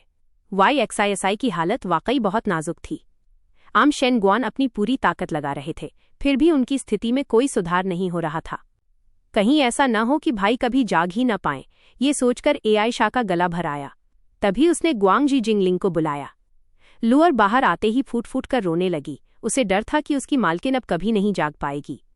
अचानक आयशा ने बड़ी गंभीरता से पूछा, क्या मैं अभी ग्वांगजी जिंगलिंग को समन कर सकती हूँ? भाई की जान बचाने के लिए वो अपनी जान की बाजी लगाकर ग्वांगजी जिंगलिंग को बुलाने को तैयार थी। जहर के असर से अभी अभी जागी आयशा बेहद कमजोर थी और उसका मोलय लेवल भी बहुत कम था। ऐसे में जबरदस्ती ग्वांगजी जिंगलिंग को समन करना उसकी जान के लिए खतरा बन सकता था। लेकिन अगर मोलीशी का इस्तेमाल किया जाए तो शायद काम बन जाए। आयशा को अच्छे से पता था कि एक लो लेवल जिंगलिंग की हीलिंग पावर किसी मामूली पुजारी की जादुई शक्ति के बराबर ही होती है। अपने भाई को बचाने का अब सिर्फ एक ही रास्ता बचा था, एक मिड लेवल जिंगलिंग के साथ कॉन्ट्रैक्ट साइन करना, फिर चाहे दुनिया के सामने उसका जिंगलिंग शी होने का राज खुल ही क्यों न जाए। आयशा ने अपने गले में लटके मोलीशी को हाथ में लिया और सोचा, क्या ये पत्थर काफी होगा?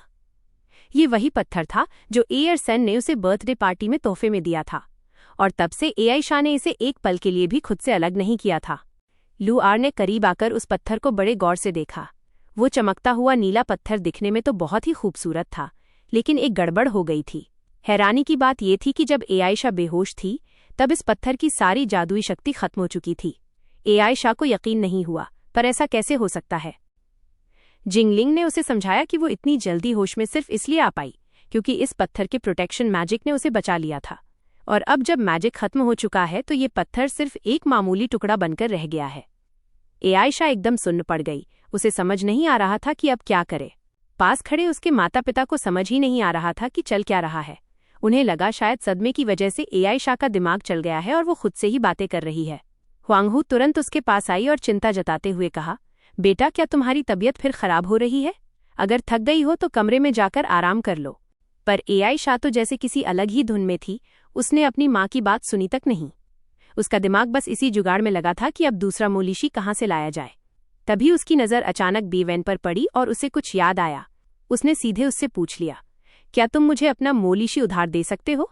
बेवेन ये सुनकर दंग रह गया। उसे अंदाजा भी नहीं था कि आयशा को उसके मोजियनशी होने के बारे में पहले से ही पता है। वैसे भी वो पुरानी किताबों वाली बात हो या फिर कोई मदद, आयशा ने पहले भी बेवेन से ही सहारा लिया था। बेवेन को थोड़ा शक हो रहा था और वो झिझक भी रहा था क्योंकि आयशा अभी पूरी तरह ठीक नहीं हुई थी। उसे लगा कि इस हालत में कोशिश करना शायद बेकार ही जाएगा, लेकिन अपने भाई की जान बचाने के लिए वो किसी भी हद तक जाने को तैयार थी। तभी सबके सामने एक विशाल समन करने वाला जादुई घेरा यानी जाओ हुआन जिन उभर कर आया। आयशा ने मोलीशी को उस घेरे के बिल्कुल बीच में रखा और कांपते हुए हाथों से अपना दायां हाथ मंत्रों के ऊपर टिका दिया। शरीर में रत्ती भर भी जान नहीं बची थी, फिर भी उसने हिम्मत नहीं हारी और चिल्लाकर कहा, दुनिया को बनाने वाले महान जिंगलिंग मेरी ताकत बनो। बस फिर क्या था, मोफेशी की पावर और वो जादुई घेरा दोनों एक्टिवेट हो गए। पूरा कमरा एक चकाचौंध कर देने वाली लाल रोशनी से भर गया और हवा में बिजली की लहरें दौड़ने लगीं। ये इस बात का सबूत था कि समन कामयाब हो रहा है। लेकिन तभी आयशा को महसूस हुआ कि उसके शरीर की पूरी ताकत धीरे धीरे खत्म हो रही है। शुरुआत में तो ये हल्का था, पर देखते ही देखते उसकी एनर्जी किसी खुले नल की तरह बहने लगी। एक ग्वांगजी जिंगलिंग को बुलाना आयशा की उम्मीद से कहीं ज्यादा मुश्किल और थकाऊ काम था। अब तो उसे सांस लेने में भी दिक्कत होने लगी थी और चेहरे से पसीना टपक रहा था। वो खुद को दिलासा दे रही थी, बस थोड़ी देर और, अगर मैं हार मान गई तो भाई को कौन बचाएगा। उसने दर्द और तनाव के मारे अपने होठों को जोर से दबा लिया। तभी उस जादुई घेरे की चमक और बढ़ी और एआई शाह की आंखों के सामने एक धुंधली सी आकृति उभरने लगी। यह थी जोंगजी ग्वांगजी जिंगलिंग। ये हमारी नन्ही लुअर जैसी बिल्कुल नहीं थी, बल्कि दिखने में एक मैच्योर और बेहद शांत महिला जैसी लग रही थी। उस जोंगजी जिंगलिंग ने सामने आते ही अपना परिचय देना शुरू किया। आपसे मिलकर बहुत खुशी हुई। मेरा नाम लीमी एआई है। लीमी एआई को अपने सामने देख एआई शाह के चेहरे पर एक सुकून भरी मुस्कान आ गई। वो धीरे से खड़ी हुई और बोली, मुझे भी आपसे मिलकर खुशी हुई। मैं हूं एआई शाह। जैसे ही वो खड़ी हुई उसे अपना शरीर भारी लगने लगा, मानो उसने घंटों जिम में पसीना बहाया हो। शायद ऐसा इसलिए था क्योंकि वो अभी बहुत छोटी थी या फिर जन्म से ही थोड़ी कमजोर थी, लेकिन वजह जो भी हो, सच तो ये था कि इस वक्त उसकी बॉडी में एनर्जी और मोएली दोनों ही ना के बराबर थे। फिर भी अपनी पूरी हिम्मत जुटाकर उसने अपना बायां हाथ आगे बढ़ाया और पूरी दृढ़ता के साथ लीमी एआई की आंखों में देखते हुए कहा, चलिए हमारे बीच कॉन्ट्रैक्ट साइन करते हैं। ये सुनते ही लीमी एआई हवा में तैरते हुए नीचे आई और बड़े प्यार से एआई शाह के हाथ को चूम लिया। ये इस बात का इशारा था कि उसे ये कॉन्ट्रैक्ट मंजूर है। धीरे धीरे लीमी एआई का रूप सबके सामने साफ होने लगा। पास खड़ी हुआंगहू तो ये सब देखकर हक्की बक्की रह गई और हैरान होकर पूछा, एआई शाह, ये सब क्या है? क्या ये कोई परी है?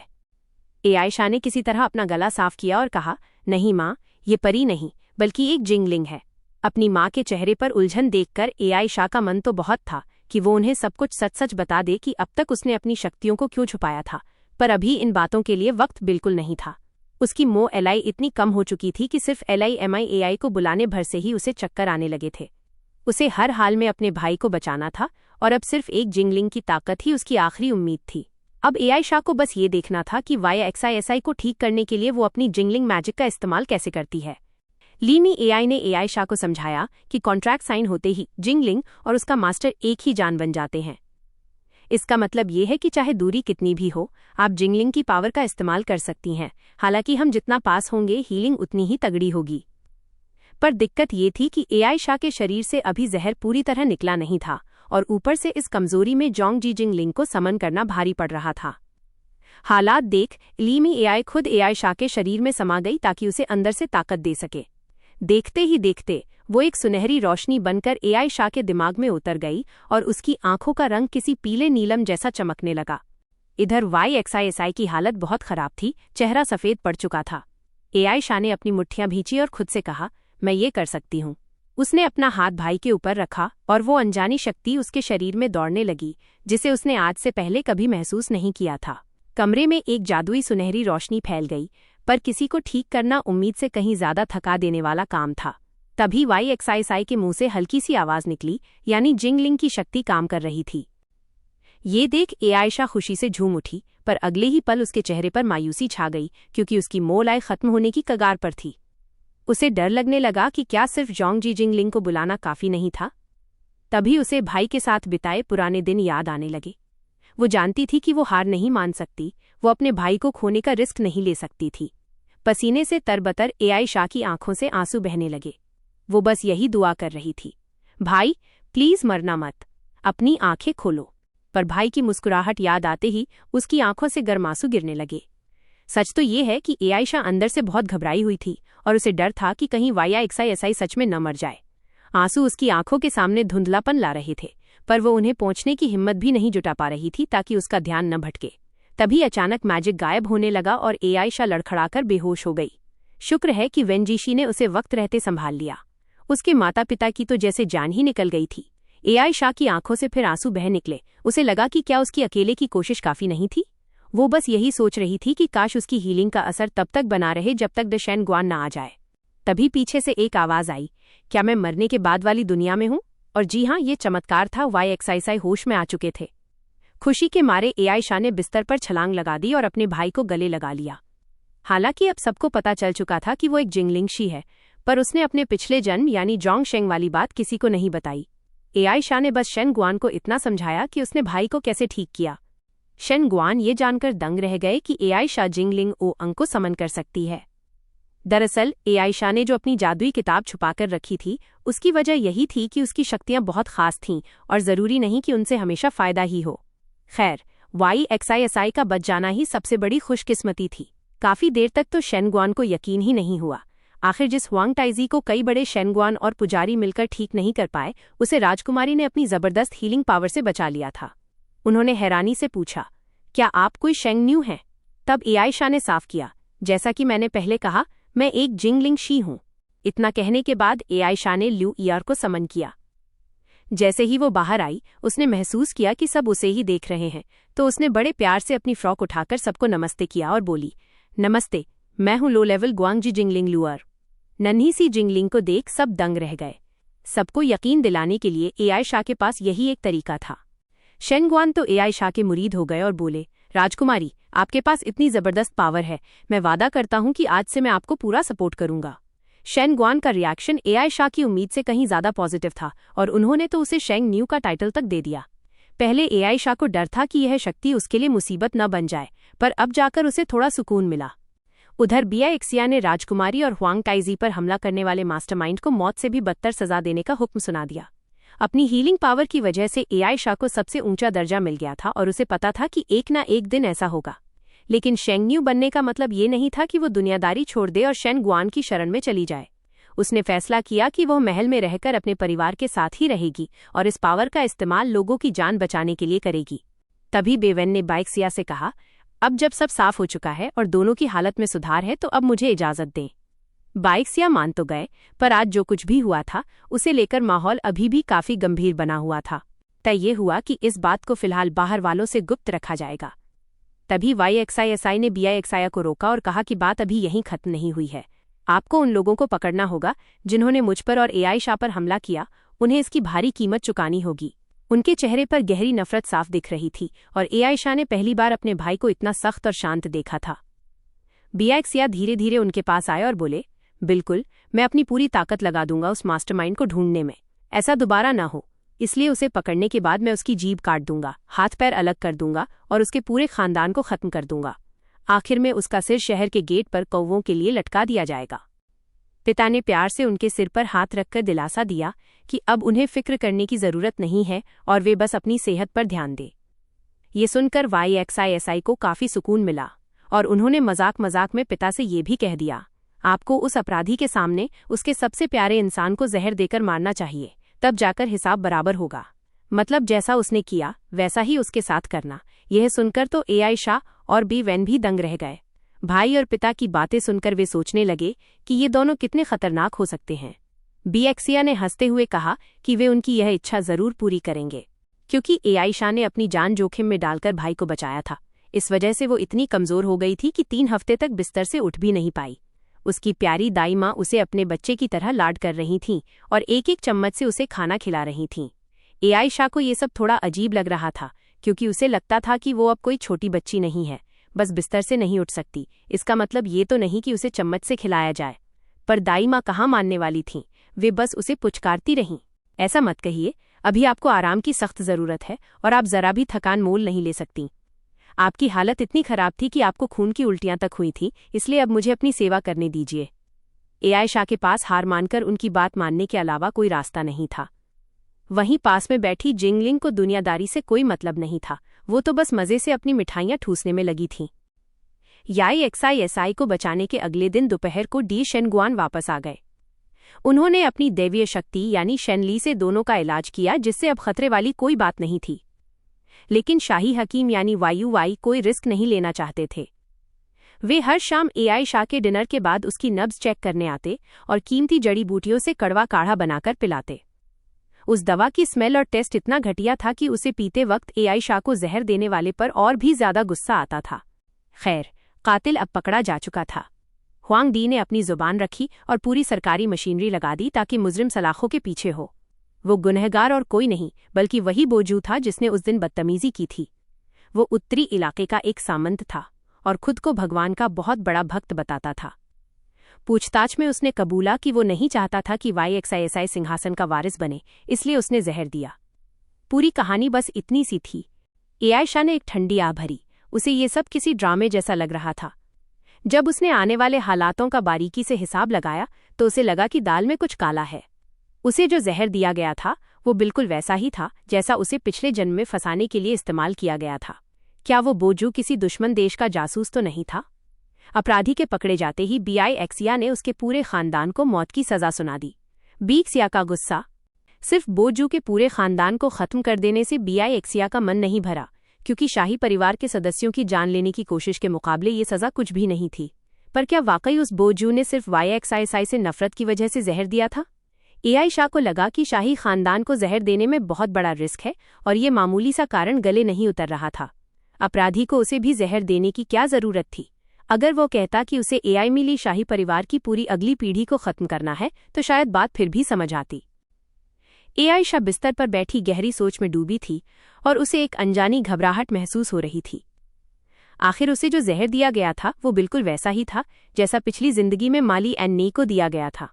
ये राज सिर्फ एआई शाह ही जानती थी, पर वो अचानक सबको अपने पिछले जन्म यानी जोंगशेंग की कहानी नहीं सुना सकती थी। इससे दरबारियों और रईसों के बीच खलबली मच सकती थी। ये सोचते ही उसने अपनी मुट्ठियां भींच लीं और चेहरे पर ठंडा पसीना आने लगा। आखिर इतना बड़ा इत्तेफाक कैसे हो सकता है? ये माजरा क्या है? तभी एआई शाह के हाथ से चम्मच छूटकर गिर गया, जिससे दाइमा बुरी तरह घबरा गईं। अरे, आपने अपना सीना क्यों पकड़ रखा है? क्या दिल में दर्द हो रहा है? क्या मैं डॉक्टर को बुलाऊं? दाइमा ने सवालों की इतनी झड़ी लगा दी कि एआई शाह को बीच में टोकने का मौका ही नहीं मिला। आखिरकार जब एआई शाह जोर से चिल्लाई, मैं सच में ठीक हूं, तब जाकर उन्हें चैन आया। पर एआई शाह का मन कह रहा था कि असली मास्टरमाइंड अभी कहीं गया नहीं है। खैर, 3 हफ्ते बिस्तर पर बिताने के बाद आखिरकार एआई शाह घर से बाहर निकल पाई। चिड़ियों की चहचहाहट हो या ताजी हवा में घुली फूलों की महक, सब कुछ बहुत ही प्यारा लग रहा था। आखिर कौन पूरे 20 दिनों तक एक कमरे में बंद रहना चाहेगा? हालांकि एआई शाह को लंच के बाद सिर्फ 30 मिनट टहलने की इजाजत मिली थी, लेकिन पिछले 3 हफ्तों के मुकाबले ये उसे किसी सपने जैसा लग रहा था। तभी एक खूबसूरत तितली ने उसका ध्यान अपनी ओर खींच लिया, जिसके सफेद मखमली पंख किसी बारीक मलमल की तरह पारदर्शी लग रहे थे। एआई शाह उसके सामने बैठकर दंग रह गई और सोचने लगी कि ये कितनी प्यारी है। उसे ये सुकून भरा पल सिर्फ इसलिए मिल पाया क्योंकि शाही हकीम ने उसकी मां को सलाह दी थी कि रोजाना 30 मिनट धूप में रहने से सेहत में जल्दी सुधार होगा। जब एआई शाह मन ही मन उस हकीम का शुक्रिया अदा कर रही थी, तभी पीछे से कदमों की आहट सुनाई दी। वहां YXISI भी टहलने आया था। मिलते ही दोनों ने एक दूसरे का हाल पूछा, क्या अब तुम्हारी तबीयत पहले से बेहतर है? पेड़ की छांव में बैठकर दोनों हंसी मजाक करने लगे और अपनी बोरियत का दुखड़ा रोने लगे कि कैसे पूरा दिन कमरे में कैद रहना पड़ता है। एक तलवारबाजी की प्रैक्टिस नहीं कर पा रहा था तो दूसरी जबरदस्ती खाना ठूसे जाने से परेशान थी। वैसे YXISI का यहाँ आने का एक खास मकसद था। उसने एआई शाह को बताया कि जिस काउंट को पकड़ा गया है वो असली मुजरिम नहीं है, बल्कि इस पूरे खेल के पीछे का मास्टरमाइंड कोई और ही है। ये सुनकर एआई शाह के चेहरे पर कोई शिकन तक नहीं आई, क्योंकि उसने पहले ही अंदाजा लगा लिया था कि असली विलन कोई और ही है। उसकी शांति देखकर YXISI थोड़ा हैरान रह गया और बोला, तुम्हें तो जरा भी ताज्जुब नहीं हुआ?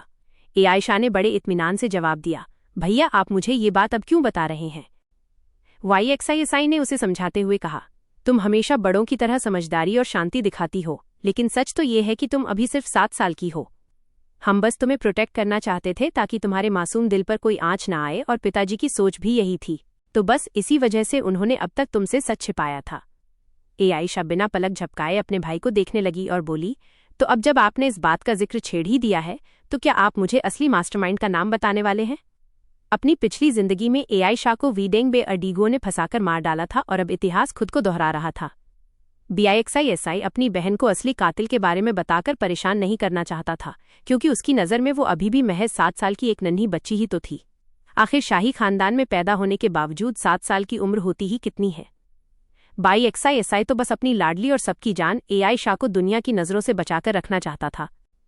लेकिन एआई शाह ने बड़ी मासूमियत मगर दृढ़ता से अपना सिर हिलाया और कहा, भैया मैं सच जानना चाहती हूँ। उसकी नीलम जैसी नीली और साफ आंखों में एक अलग ही जिद थी। उसने आगे कहा, सच तो ये है कि मैं भी आपको प्रोटेक्ट करना चाहती हूँ। भले ही मैं अभी बच्ची हूँ, पर मैं आपकी ढाल बन सकती हूँ। क्या आपको याद नहीं, पिछली बार मैंने ही आपकी बीमारी ठीक की थी? मेरे पास भी कुछ खास पावर्स हैं। सच जानना कोई बुरी बात नहीं है, बल्कि खुद को और ताकतवर बनाने के लिए मैं और भी ज्यादा मेहनत करूंगी। ये बातें कहते वक्त एआई शाह के चेहरे पर एक अलग ही गर्व था। उसे उस पल अपनी जादुई स्पिरिट पावर पर बहुत नाज हो रहा था। YXISI ने एक आखिरी बार कंफर्म किया, देख लो, बाद में पछताना मत। आयशा अपने फैसले पर अडिग रही, बिल्कुल नहीं। इसके बाद YXISI ने धीरे धीरे राज से पर्दा उठाना शुरू किया। उसने बताया कि पिताजी की इन्वेस्टिगेशन से पता चला है कि इस पूरी साजिश के पीछे कोई और नहीं बल्कि वाई जेनबे अड्डीगो की बुआओं का हाथ है। ये सुनते ही आयशा का चेहरा सफेद पड़ गया। सच तो ये है कि उसे पहले भी कुछ ऐसा ही अंदेशा था। आयशा दिमाग पर जोर डालकर मुजरिम का अंदाजा लगाने की कोशिश तो कर रही थी, पर उसने सपने में भी नहीं सोचा था कि उसे ये नाम सुनने को मिलेगा। उसका चेहरा एकदम सुन्न पड़ गया और वो यकीन न कर पाने वाली नजरों से पूछने लगी, क्या सच में ये सब उन लोगों की कारस्तानी है? YXISI ने सिर हिलाते हुए कन्फर्म किया कि हाँ, बात तो यही है।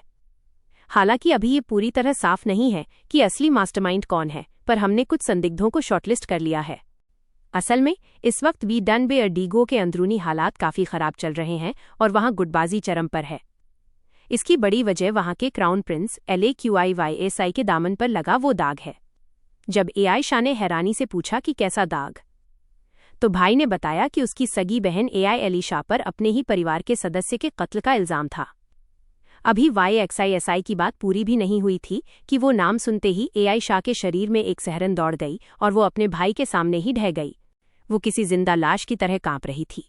हालात बिगड़ते देख YXISI ने फौरन मदद के लिए आवाज लगाई। कांपते हाथों से भाई का कोट पकड़कर आयशा ने डबडबाई आंखों से पूछा, पर उस बात का हमारे जहर वाले मामले से क्या कनेक्शन है?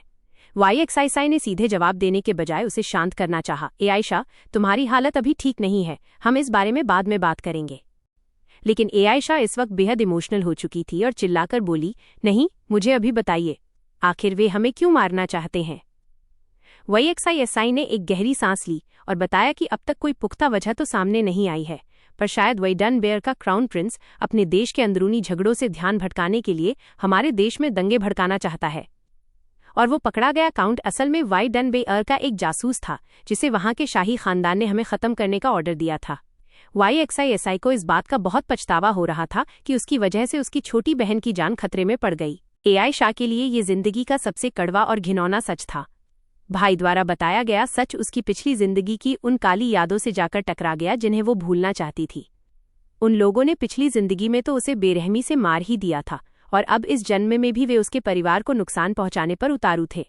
हद तो तब हो गई जब उन्होंने एक बार फिर खुद उसे भी चोट पहुंचाई। नफरत की एक तेज आग आयशा के अंदर धधकने लगी। उसने गुस्से में अपने दांत भींच लिए और तेज तेज सांसें लेकर खुद को संभालने की कोशिश करने लगी। YXISI उसे शांत करने की हर मुमकिन कोशिश कर रहा था, लेकिन ऐसा लग रहा था कि उसका अपनी भावनाओं पर से कंट्रोल पूरी तरह खो चुका है। यी जेनबे अड्डीगो के उस तथाकथित परिवार ने उसे जो गहरे जख्म और खौफ दिए थे, उन्हें शब्दों में बयान करना नामुमकिन था। वहां मौजूद नौकर और खुद YXISI भी उसे इस हालत में देखकर घबरा गए।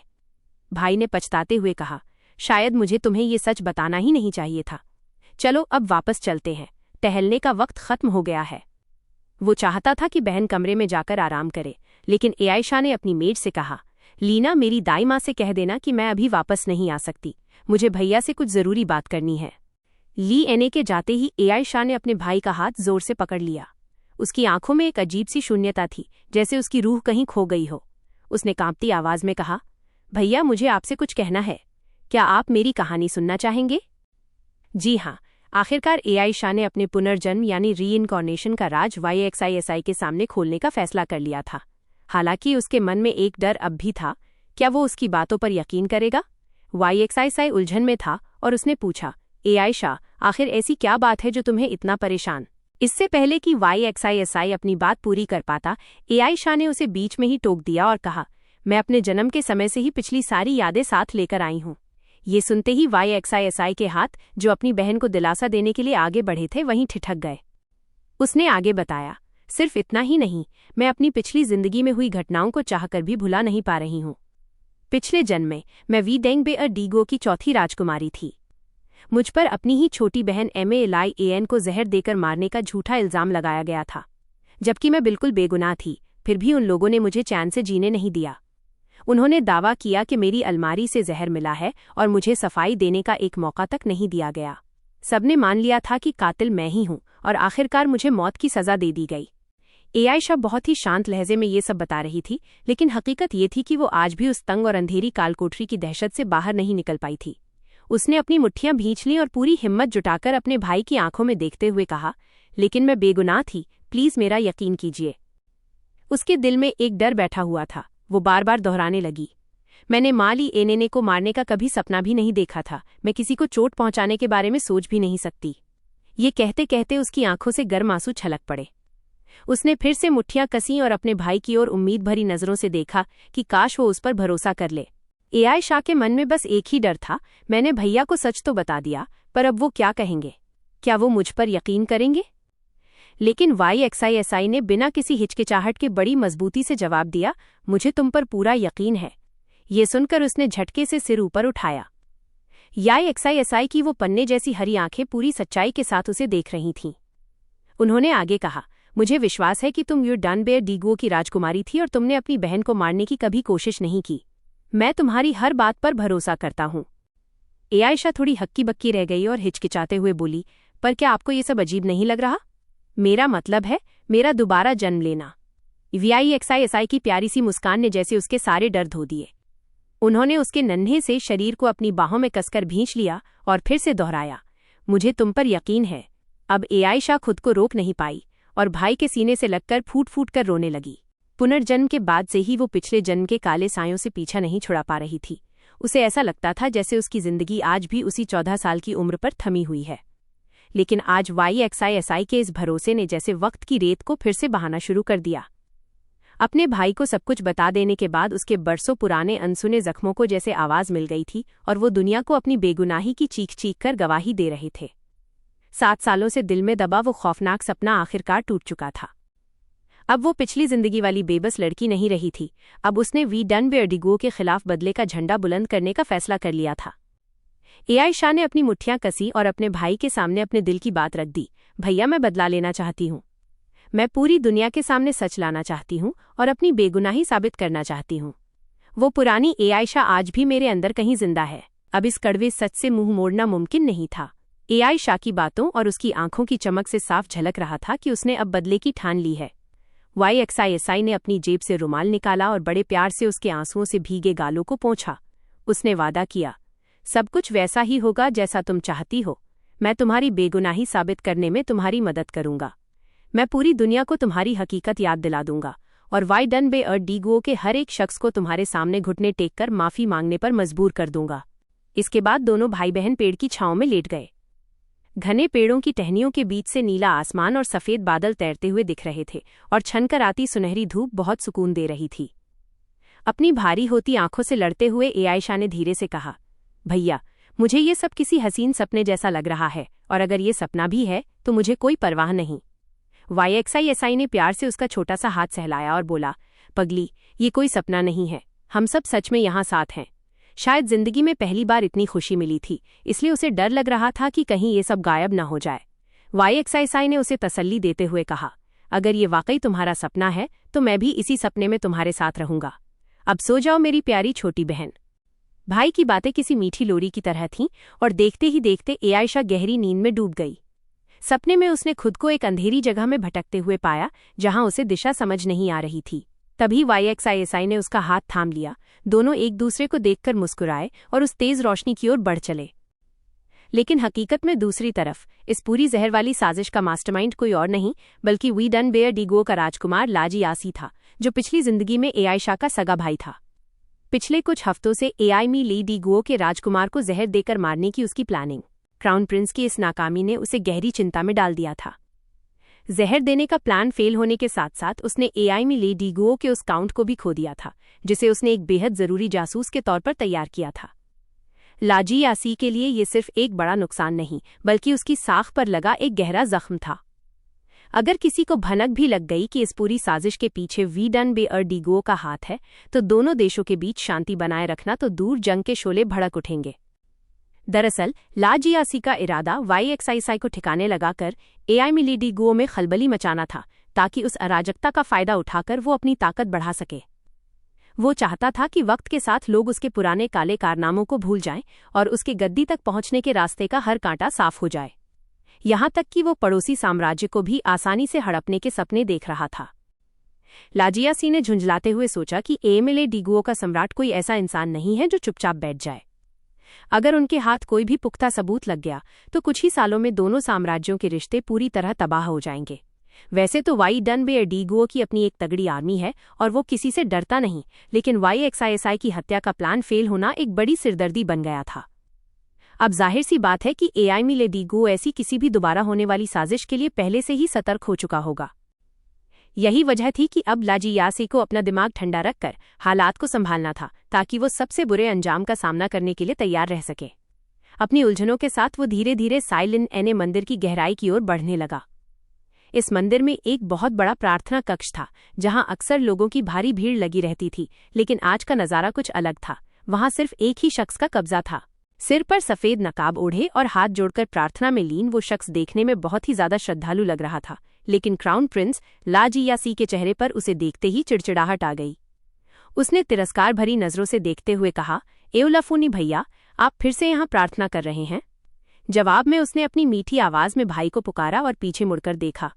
सफेद नकाब के पीछे से झांकते उसके खूबसूरत चांदी जैसे बाल और साम्राज्य की सबसे पसंदीदा सुनहरी आंखें, वो किसी भी एंगल से देख लो बस दया और शालीनता की मूरत लगती थी। यह कोई और नहीं बल्कि लाजियासी की सौतेली बहन माली एने थी। अब आप सोच रहे होंगे कि एआई शाह का पुनर्जन्म आखिर हुआ कैसे, या फिर पिछले जन्म में उसके देश के सबसे बड़े देवता कौन थे। असल में एआई शाह की दुनिया में हर देश का अपना एक अलग भगवान था। एमिलेडीगुओ के लोग रोशनी के देवता लूमिनसी को मानते थे, जिन्हें महान एल्फ किंग भी कहा जाता था। वे जीत, सम्मान और चमत्कारिक हीलिंग पावर्स के प्रतीक थे, इसलिए लोग उन्हें जीवन का देवता भी कहते थे। दूसरी तरफ वी डनबेअरडीगुओ की आस्था एकदम अलग थी।